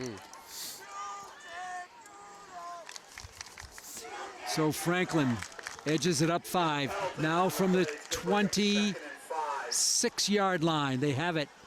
Need to take it to the 21. 2nd down and 5. Clock is now moving with under 3:33 to go. Jace Lyons with the long count. He's going to pitch on the end around. Coming through, cutting it through back is Zabriskie, but he is bottled up. Milford played that ball very well. A little shuffle pass, and Zabriskie only picked up a couple. They really did. And one thing that I was just watching on that play right there that I would love Coach Bain to implement, if they almost do, we've seen that go, the shovel pass to Zabriskie and Hunter now. Maybe if they do a play action with that, now you just have Lions roll out to the left. I thought it was Lions and Navidi just by themselves to the left. That's what you got to do against aggressive teams. Try to fake them, get them to bite on the first play. 3rd down and 3 now. Was a pickup of 2. Lions looking left, looking right. He's going to go up the middle. He's got a target there. It's Grayson Hunter, I believe, at the 11-yard line. Another 1st down. Grayson Hunter was all alone. And boy, did Jace Lyons fire that right into his breadbasket. Yep, We talked about today how it's Franklin that just needs to win this game in the middle of the field. It's Hunter who's been able to kind of sneak by some defenders tonight and just kind of set up shop right in the middle of the field. Does a good job making the catch there between the hashers. You can get a first down and not a touchdown. Play starts from the 12-yard line. 2:22 left in the third. Jace Lyons going to drop back again, going on the right side. Lyons, Davis got it for the touchdown. Davis from 13 yards out. Franklin gets 6 more, and they trail it 28-23. Yeah, Luke Davis has always been able to find himself open in the end zone. His second touchdown on the night. Your Hockomock League leader in receiving touchdowns for a reason. Franklin, Pete, as you mentioned, it's not their offense that's having these troubles as the oath is rolling right now. Garrett Portesi to try to make it a 4-point game. There's the snap, the ball down, the kick is up, and the kick is good. 2:12 left in the third. Once again, the Panthers have brought a 2-score deficit down to 1. It's 28-24. Franklin's kickoff is next. Yeah, and Pete, I think we could argue now that we talked about how important that defensive series for Franklin was on the last time. They allow another touchdown. Now with under 15 minutes to go in the entirety of this game, I think this is a really make-or-break drive here for Franklin defensively. If they can't stop Milford again, I think it's the Scarlet Hawks that just know what they have to do now, and they'll be able to close out this game. Absolutely. How many times can you give up a touchdown after you score and still expect to get one on your end? Not many more. But so far, so good. 2:12 to go. Portesi will kick it off from the 40. What a game here. What a second half for the Panthers. Garrett Portesi approaches the ball and sends an end-over-end kick down to the 10-yard line. Taken there, spinning through. A shorter return this time. They won't reach the 30. I believe that was on the return. It might have been Rivera. Let's check it. It might have been Lomo as well. Anyway, they have it out at the 30-yard line. And right now, as Ryan said, a critical defensive series for the Panthers. They have to stop Milford here. Down by 4 with 2:02 left in the third period. Should mention, what is it, Halloween theme night for the student Halloween body? night, yeah, it's the go-to theme during Halloween weekend. Halloween night, the band has been here. Good crowd on hand. We mentioned the good crowd on the far side for Milford. 1st and 10 for the visitors from their own 30-yard line. Handoff Holland. Holland breaks it out for 10, 11, 12 yards. Goes Romeo Holland for another first down, big gain for the Hawks. And not only has it been this defense unable to stop Milford, but Pete, it's been the defense unable to stop the Scarlet Hawks on the first down plays. And it's just so demoralizing when Milford is able to bust out these 7, 8, 9-yard runs on the very first play on offense. A reason why Franklin can't find some kind of comfortability to be defensively. You can't relax on defense when you give up plays like that because they're a pitch away from taking it to the house. Holland again. He's hit hard. He still doesn't go down. Now he goes down. Quintina was there. And Holland that time takes it for 2. A moral victory there for the Panthers on the stop. 2nd down and 8. Yeah, and I think if you're Franklin defensively, we're seeing a lot of these runs still for Milford. I wouldn't be surprised to see the Panthers get a little more aggressive in trying to force some fumbles because it feels like all of their power is just evaporating when the tide turns from offense to defense. 2nd down and 8 for Milford from their own 43. Cornelius, he pitches it. He's got a completion there and a big tackle by Johnson on the completion there to Rivera. And Andrew Rivera picks up about 4 on the play. And this is the biggest play of the game so far. 3rd down and 4. I don't think it's 4 down territory here. You never know. The ball is at the 48. They need to take it across to the 49 of Franklin. And Coach Bain bringing in the reinforcements here. Luke Davis and Jace Lyons on defense. Make it 3rd and 3. Cornelius has Rivera in motion. He's going to hand off to Holland. He's got a blocking Cortez in front of him, and Arrojo sweeps around for a pickup of about 22 yards. 1st and 10 on the Arrojo sweep left. Well, when you can mix it up and get fresh legs in, like Arrojo makes the run, he'll come out, Holland will come in, Holland is fresh. Yep. It really makes a big difference. And it feels like their skill set and size for both Araujo and Holland is pretty similar between the two running backs. So one of them comes out of the game, and as you mentioned, you're really not losing much. No, not at all. Big first down play on 3rd and 3, and they rip off a 22-yarder. Time winding down here in the first period, and they may just go to the end of the quarter here. Nope, he's going to snap it, and Cornelius is going to keep it.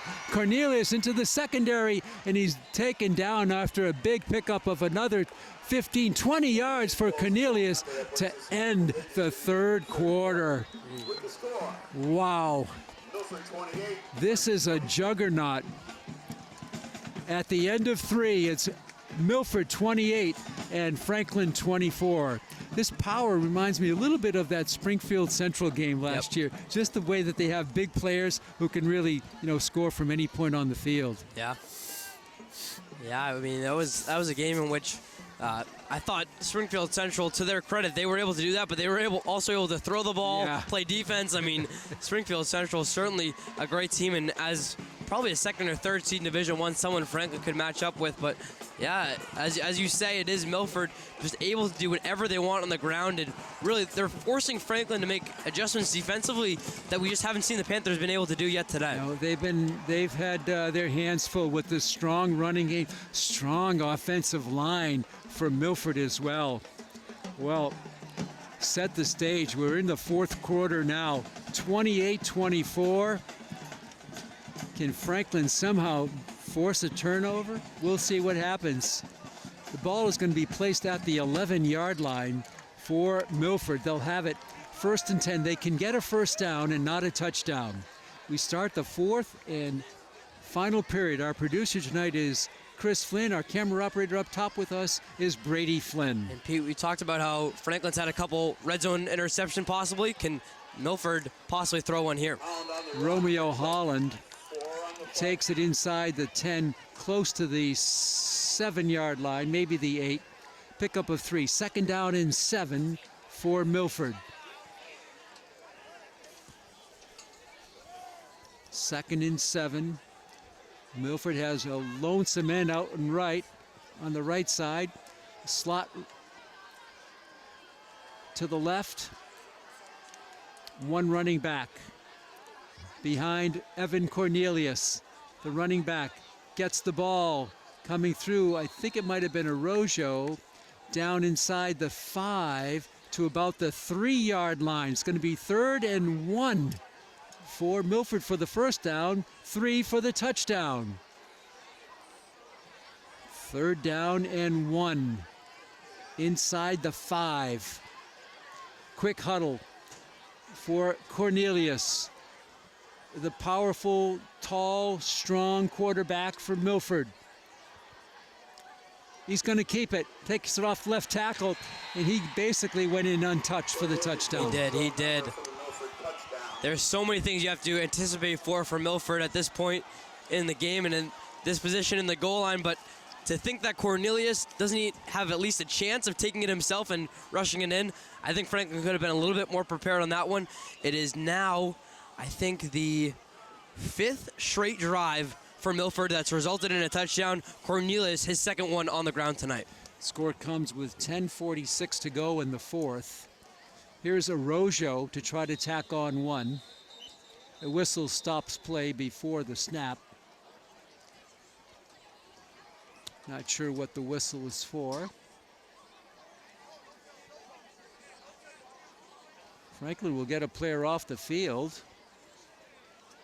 Is that possibly too many men? Yeah, but wouldn't there be a flag if that was the case?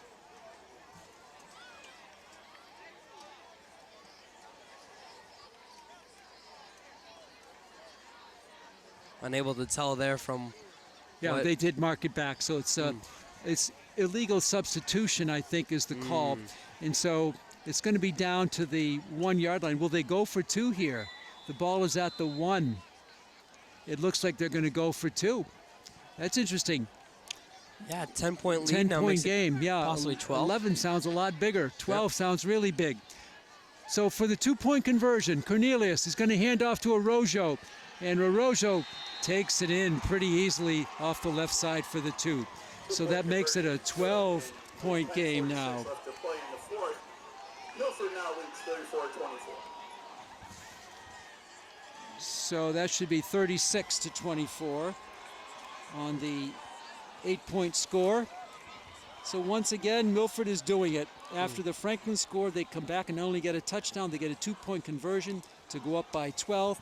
Still a 2-score game, but now a 12-point differential. Yeah, I'm not exactly sure what scoring-wise the difference between an 11-point game if you make the extra point or a 12-point as for going for 2 looks. I mean, obviously, as you mentioned, 12 points now feels really big to come back from if you are Franklin. But one thing we've seen from this offense is that there's been no let-up for the Panthers offensively.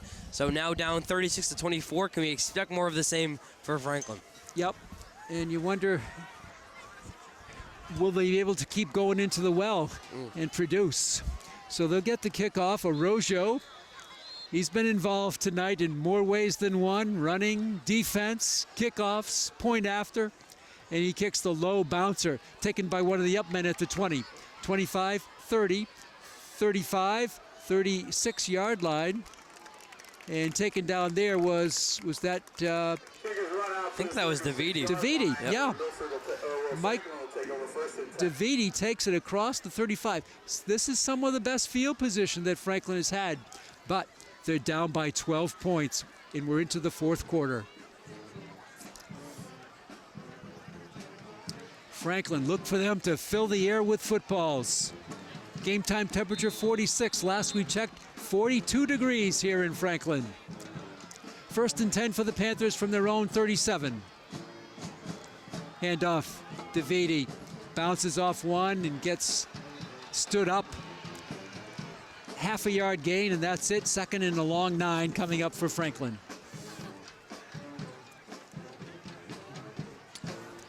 It's been an awesome defense for Milford. It has, it really has. For the raffle tickets, if you want that pampered Panther raffle, you gotta Second get down and 9. the ticket at You're pretty much going to stay in the air at this point. I think so. I think the clock also starts to play a factor because you obviously need that touchdown, but also for Franklin to finally get a defensive stop.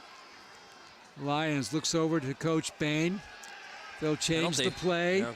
And now a timeout, a flag called. Flag. So a flag on the far side by the linesman on that far side. He'll have a meeting with his referee to discuss that. We'll wait to see who this is against. It's a dead ball foul, a false start called. Somebody must have moved on that far right side, Yep. and the Panthers will be backed up 5. Another crucial penalty for Franklin, who really needs to take any yards that they can get right now. Second down and 14 for the Panthers. Lions rolls right, throws back left, and on one knee was Grayson Hunter. He's been open there, but that's a pickup of 5. It'll be third down and 9 for the Panthers. 36-yard lines could bring up third and 11. Yeah, now a third and 11 upcoming for Franklin, who possibly, Pete, this could probably be 4-down territory at this point in the game, but still third and long here. 3 wide to the bottom, 1 to the top. Single setback next to Jace Lyons at quarterback on senior night. Long count. Here's the snap. Lyons looking left, throws left. He's got a man there. Very close. Very close. It goes to Josh Ribeiro. Yep. And he's got enough for the first down. Yeah, a big first down of the game. We talked about Ribeiro. No touchdowns on the year, but a chain mover is Rubes, as he's been nicknamed. And Josh Ribeiro, a great time to have his first catch of the night. Beautiful time for it. 1st and 10 for the Panthers from their own 49. Down by 2 scores. Lions. He's going to go left. He throws and it's almost picked. It was almost picked. Ribeiro. Was that a Pantalone? How many times has he had a chance? That's 3 balls that he could have picked. Pantalone can't believe it. The ball whizzed through his hands, and Ribeiro almost made the catch. Yeah, and for 2nd and 10. For Pantalone, who is now a senior, he's been a starter since he was a sophomore here, a guy who you've heard his name a lot in the Hockomock League, and defensively now, Pantalone just not able to get these picks. 2nd down and 10 for Franklin. We're under 9 minutes to go. Lions, he's going to loop one. He's got a man out there. Oh, I thought there was a little bit of a hole there. Zabriskie was out there. I think it was Pantalone again covering. Yep. And the ball just was too high and thrown too deep. And it's 3rd down and 10. Yeah, one thing that Coach Dale Olson talked about preseason, as you can see both of the benches, it's Milford that actually has a bit of a thinner roster this year. So a lot of their players playing 2 ways. Yep. Pantalone has been great defensively while being a starter on offense. 3rd down and 10 from the 49. Fake handoff, little quick in cut for Davis. Pickup of only 1, maybe 2 to the 49. 4th down and 9. So if you're Coach Ian Bain, you got to make the call today. We can call it tomorrow, but it won't count. He's got to make the call right now. Looks like they're going to go for it. Yeah, looks like it, yeah. I mean, really not much of an option now if you're Coach Bain, down 2 scores with just over 8 minutes to play. 4th down and 8, and a whistle and a timeout called by Dale Olson of Milford. That's his second call. Then I think the question right now, Pete, though, is if you're Coach Bain, 4th and 8, what are you calling if you're trying to catch Milford maybe off guard, or what is the play call here? I like what we said earlier, maybe a fake pitch, a fake shuffle pass, and then go the opposite direction. Try to get Milford going in one direction and come back with a little counter play. Yeah, I think one thing that you've been saying to your credit all night so far is try to fake what your first option is and then go to your second option. You need some kind of deceptiveness for a defense that's, this skill talent-wise, but also bigger than you, be able to kind of force them into adjusting to your second option. And it's up to Lions, too, to use that ball-faking ability. I don't think a reverse or a flea flicker would work because they're too sound. They have all of the gaps covered, does Milford. It's up to Lions to kind of pump fake. If you can pump fake, you draw the whole team in that direction usually. Or use your eyes to kind of target somebody and at the last minute look upfield. I don't know. I kind of like the way the middle of the field has been open here tonight. We'll have to see if he does attack that middle of the field here. 4th down and 8 from the Milford 49. Franklin down by 12 with 8:03 left in the game. Ball right in the middle of the field. Lions gets the snap. He fakes, he's rushed, and he's going to be taken down, and he fumbles. He just fumbled it out of bounds. Milford comes up big, and that might seal the deal tonight. Yeah, that fumble, their first turnover of the game for either team, not really that big, though. It's maybe Milford gaining an extra 10 yards on that one as Lions tried to keep it alive. That pressure defensively on the defensive line for Milford, we've seen it both in the running game and the passing game against Franklin. And that one, a tough pill to swallow for the Panthers. I think Andrew Rivera was one of the key players who turned that play in. Lions had one fake, but at that point, with this strong defense charging, you got to get the ball off. And he just rolled to the sideline. I thought he was going to be tackled, but he stumbled, and then finally the ball just squirted loose. And it's going to be Milford in excellent field position, under 8 minutes to go. Powerful running game. Look for them to keep the ball on the ground here and eat some clock. Yeah, trying to run as many seconds and minutes off as they can. 1st down and 10 from the Franklin 41. Handoff. Arrojo pounding his way through to the 36-yard line. Pickup of 5. Sounds like a broken record. How many times have they made 5 or more on 1st down? Yep. It's so tough. I mean, this is a Franklin defense that hasn't gotten anything to go their way since the first 2 drives of the game for Milford, and it's really tough to come back when you're allowing your opponent to have so much success on the first play. And the clock continues to move here. Franklin so successful in the second half moving the ball, but a critical drive stalled near midfield. Actually, they lost about 7 yards on their last possession in their last play on 4th and 8. 2nd and 5 for Milford. Handoff right side. It's Romeo Holland, and he's set for no gain. So the Panthers keyed on him nicely there. Makes the stop. So no gain, maybe a half a yard loss. 3rd down and a long 5 for Milford. We move under 7 minutes to go now in the game. Cornelius, a big quarterback. Wow, is he big. And we said 220. I don't know. I'm thinking more like 240. Yeah. I think that's one thing, too, is like, for Franklin, you haven't really played against any quarterback like this of that size and that speed and strength as Cornelius has. And he keeps it with a big run up the middle. He bounces off one would-be tackler and just continues it on down to the 25. Well, that's been pretty much what they do, is just pound their way down. I don't see any team stopping. How did KP beat this team? That's what I want to know. I'm not sure. Yeah, we'll have to find out on Thanksgiving Day. Yeah, exactly.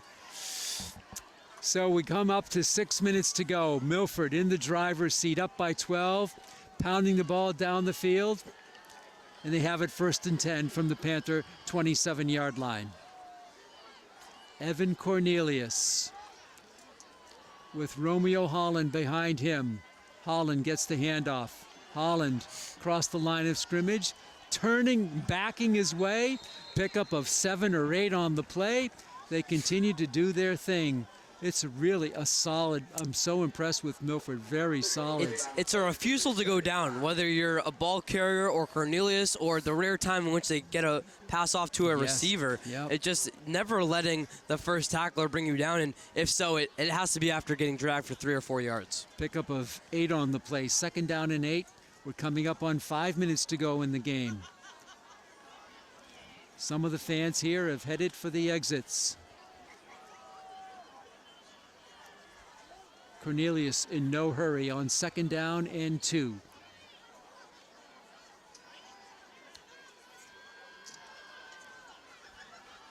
Hands off, Arujo looking for the 1st down. He needs to take it to the 15. I think he took it. You need to take it to the 16. I think he took it to the 15. 1st and 10 on the run by Arujo. And that's another Milford 1st down. They'll keep the clock moving after they reset the chains.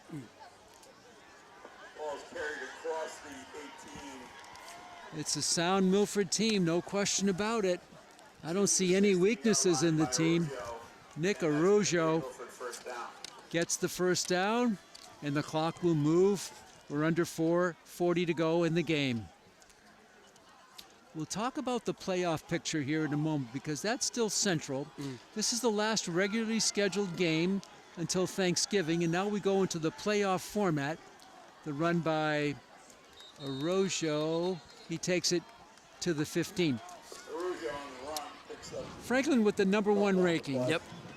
They needed to drop about 9 pegs to not host a game next week. I don't think they're going to drop 9 pegs. I don't think so on either. the loss tonight. And one thing, too, is with the MIAA committee, they've recognized all throughout the year how Franklin has faced such tough competition. And there's no team that's undefeated in Division I or Division II.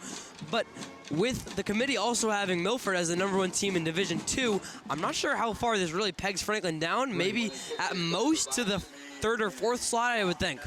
Well, yeah, I mean, it could be a little bit more than that. And I don't get this. Milford calls a timeout here. That's unusual. That's the last one for Olsen. 3:47 to go. Now, I would imagine they could fall maybe a little farther. 4 or 5 slots, but I don't think 9. I think you get some credit for your opponent's value, and they have a tough opponent tonight. Not as much credit if you won, but I'll tell you what, Milford gets a lot of points for playing with Franklin here tonight. Yeah, I think this just completely solidifies their position as #1 in Division II, and a team that could make, a real push. They lost to King Philip in the semifinals last year, who then lost to Central or Catholic Memorial in the finals. But, this is a team that certainly can make a deep run this year in the playoffs. Yeah, I don't see them coming up anything less than having an appearance in Gillette Stadium in early December. 3:47 to go in the game. 36-24, Milford. The key has been their ability to score every time Franklin scored. And I mean, every time Franklin had a long, big run, Milford would come back and just grind it out and sprinkled in a few big plays to match just to keep Franklin honest. Yep. So after the timeout, it's going to be 1st and 10 for Milford from the Franklin 15-yard line. 3:47 left. Evan Cornelius spins his way, and on 1st down, as usual, gets another 5 yards. 2nd down in, you got 6. 2nd down in 4 from the Franklin 10-yard line, maybe the 9.5.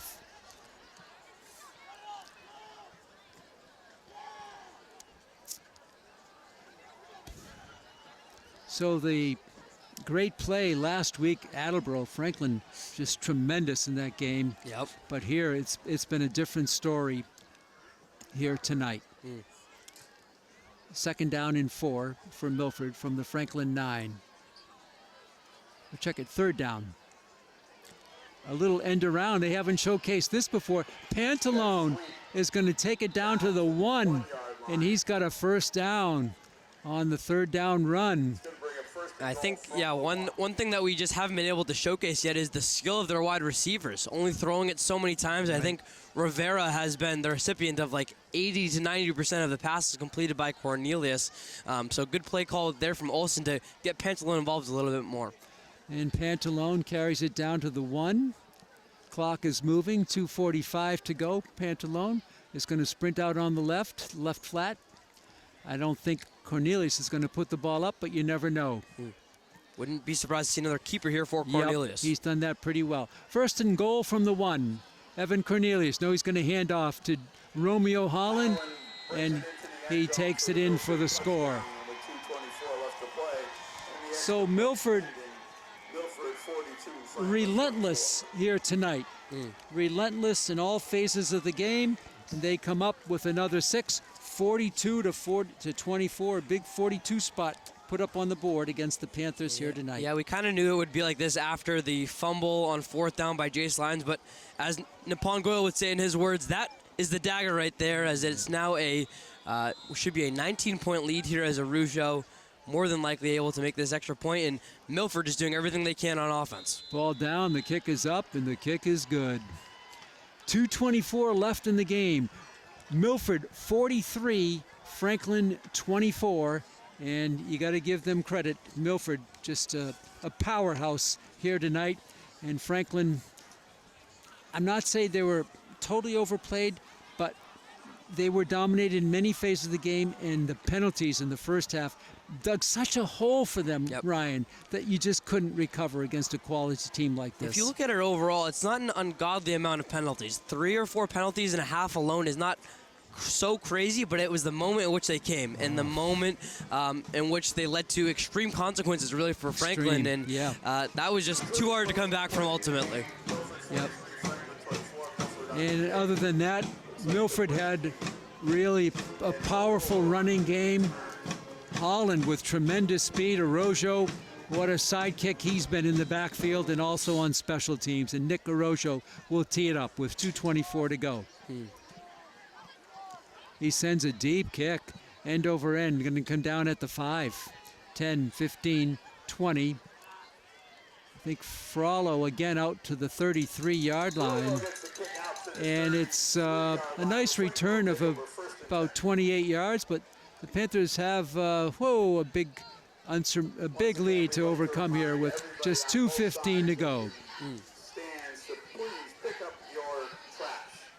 Well, besides the Franklin ranking of number 1, how about the other major sports at Franklin being in the top 7 in the power rankings across the board? Yeah, Pretty neat. We saw girls soccer just a night ago. Me and you were doing the senior night for them, which Yeah. solidified their place amongst the Hockomock winning that one. Actually, the boys lost to the boys Milford team last year, Yeah. but both teams should be in the top 7, as you mentioned. Yep.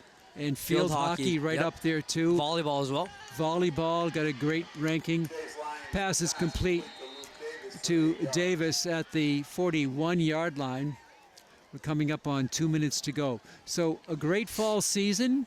It's been tainted a bit tonight by this juggernaut of a team that they faced in Milford.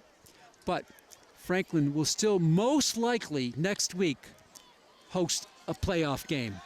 Jace Lyons over the middle. It's complete for a first down, and big hit there across the 45. First down for the Panthers. Grayson Hunter has had a good game tonight, Ryan, for the Panthers. He certainly has. I mean, this is a guy who we've seen kind of just find his spot and get open in the middle of the field. So good play by him to keep these chains moving, and Franklin's still trying to find something offensively. We go under 90 seconds now to go in the game. First and 10 for the Panthers from their own 47. Clock is moving. Lyons has a man in motion. Lyons has a man in motion. Flag down. The play is caught on a deflection and going down. I don't know if this is going to come back. Yep. Luke Davis, but there is a flag down. There's a flag down.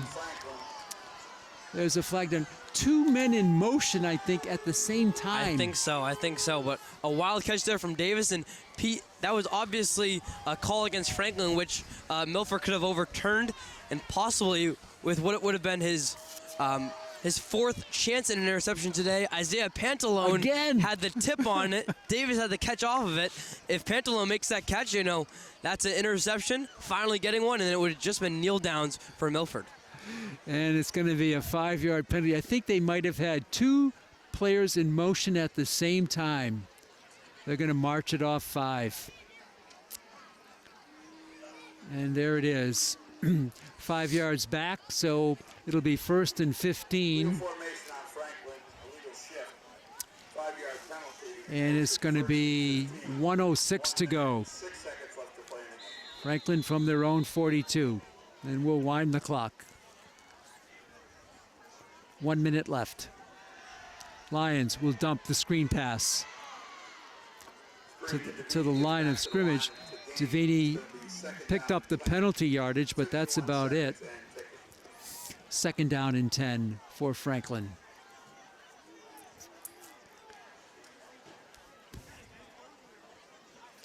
It's unknown who Franklin will play. The MIA will seed everybody, and that should be coming out maybe Monday or so. And we look forward to finding out who the opponent will be for Franklin. A nice screen pass here.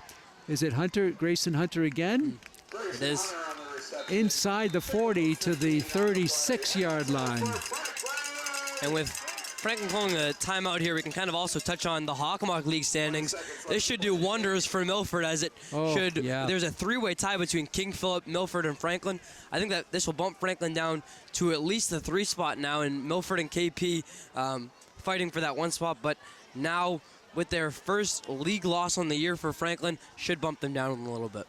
Yeah, absolutely. Of course, they play in different divisions, so Franklin will not see the likes of Milford again this year in this particular sport. Let's put it that way.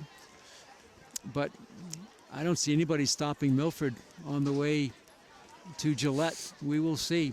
Timeout on the field. 20 seconds to go in the game. Well, the positives for Franklin tonight, Ryan, they were able to move the ball. They can do that. Their defense had trouble containing Milford when Franklin scored, as we've mentioned.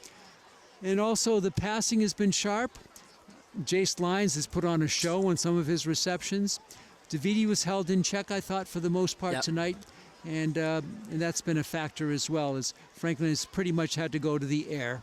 Yeah, I think for Milford, this is a team where their defense is just as good as their offense, but it's Franklin who's been able to hold their own offensively and kind of show what they're capable of. Right. They were able to score 3 touchdowns tonight, so certainly been able to put up some points in this one, but I think it was their defense that was just a step behind all night long. 1st and 10 at the Milford 36. 20 seconds to go in the game. Jace Lyons. Deep drop. He's going to throw up the middle. Right there again is Jace Lyons. He soars up in the air to make the catch to Luke Davis. So they have to move up quickly, and they're going to call a timeout. They're going to call a timeout. One thing that's interesting, too, is a big part of the MIAA committee deciding rankings and seedings and stuff.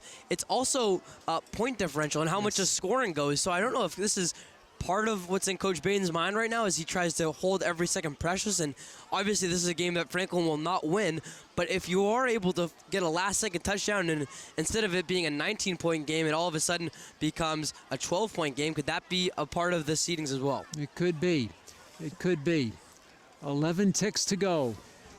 Franklin has it down at the 18-yard line. This is what they've been able to do tonight, move the ball. But Milford has moved it a lot better on their end. 43-24. Again, we anticipate a home game next Friday night. We'll wait for the rankings to come out by the MIAA. 1st and 10 from the 18. Lions in the middle of the field, slightly to the left. Dubrisky in motion. Lions looking for Dubrisky. He's going to roll left. He's going to keep it. Lions to the 15 and out at the 11-yard line with 5 seconds to go. 11-yard line. So Lions takes it down for a pickup of about 6 on the play. 2nd and 4, but the big thing is only 5 seconds to go. Clock is stopped with the Lions run out of bounds. 3 wide to the right, 1 to the left is Grayson Hunter. He's had a great game. Lions from the 11. 5 seconds to go. Lions looking for Hunter. He's going to go for picked off. And don't tell me that's Pantalone. It's not. No, it's not. That would have been a great ender, though. Yeah, that was not Pantalone. That was picked off in there by Alex McGuire. How about the celebration now, too, for Milford? Yeah. With triple zeros. Well, the pick was kind of ironic because they couldn't get any when it counted, and at the end it didn't count. Of course. But they got the pick. Of course. But they keep Franklin off the board, and a big 43-24 victory by Milford. And what can you say other than tip your hats to the Milford Scarlet Hawks tonight? Yeah, the visitors came out and they just kind of showed what their size can do, and they had that advantage going on throughout the night. And it's Franklin now finishing the season 5-2, a very formidable opponent now in Milford, and as you mentioned, a team that could really make some waves in the playoffs. So for Franklin, got to shift now to playoff mode with playoffs coming next week, but I think this loss actually helped them learn a lot. Obviously, that loss against Duxbury coming a while ago, so kind of renewing them a little bit and keeping them honest a little bit right before the playoffs. And how they respond will be critical. We look forward to that, covering their action next Friday night. I'd like to thank our crew here, our producer and our director tonight, Chris Flynn, and our camera operator, Brady Flynn.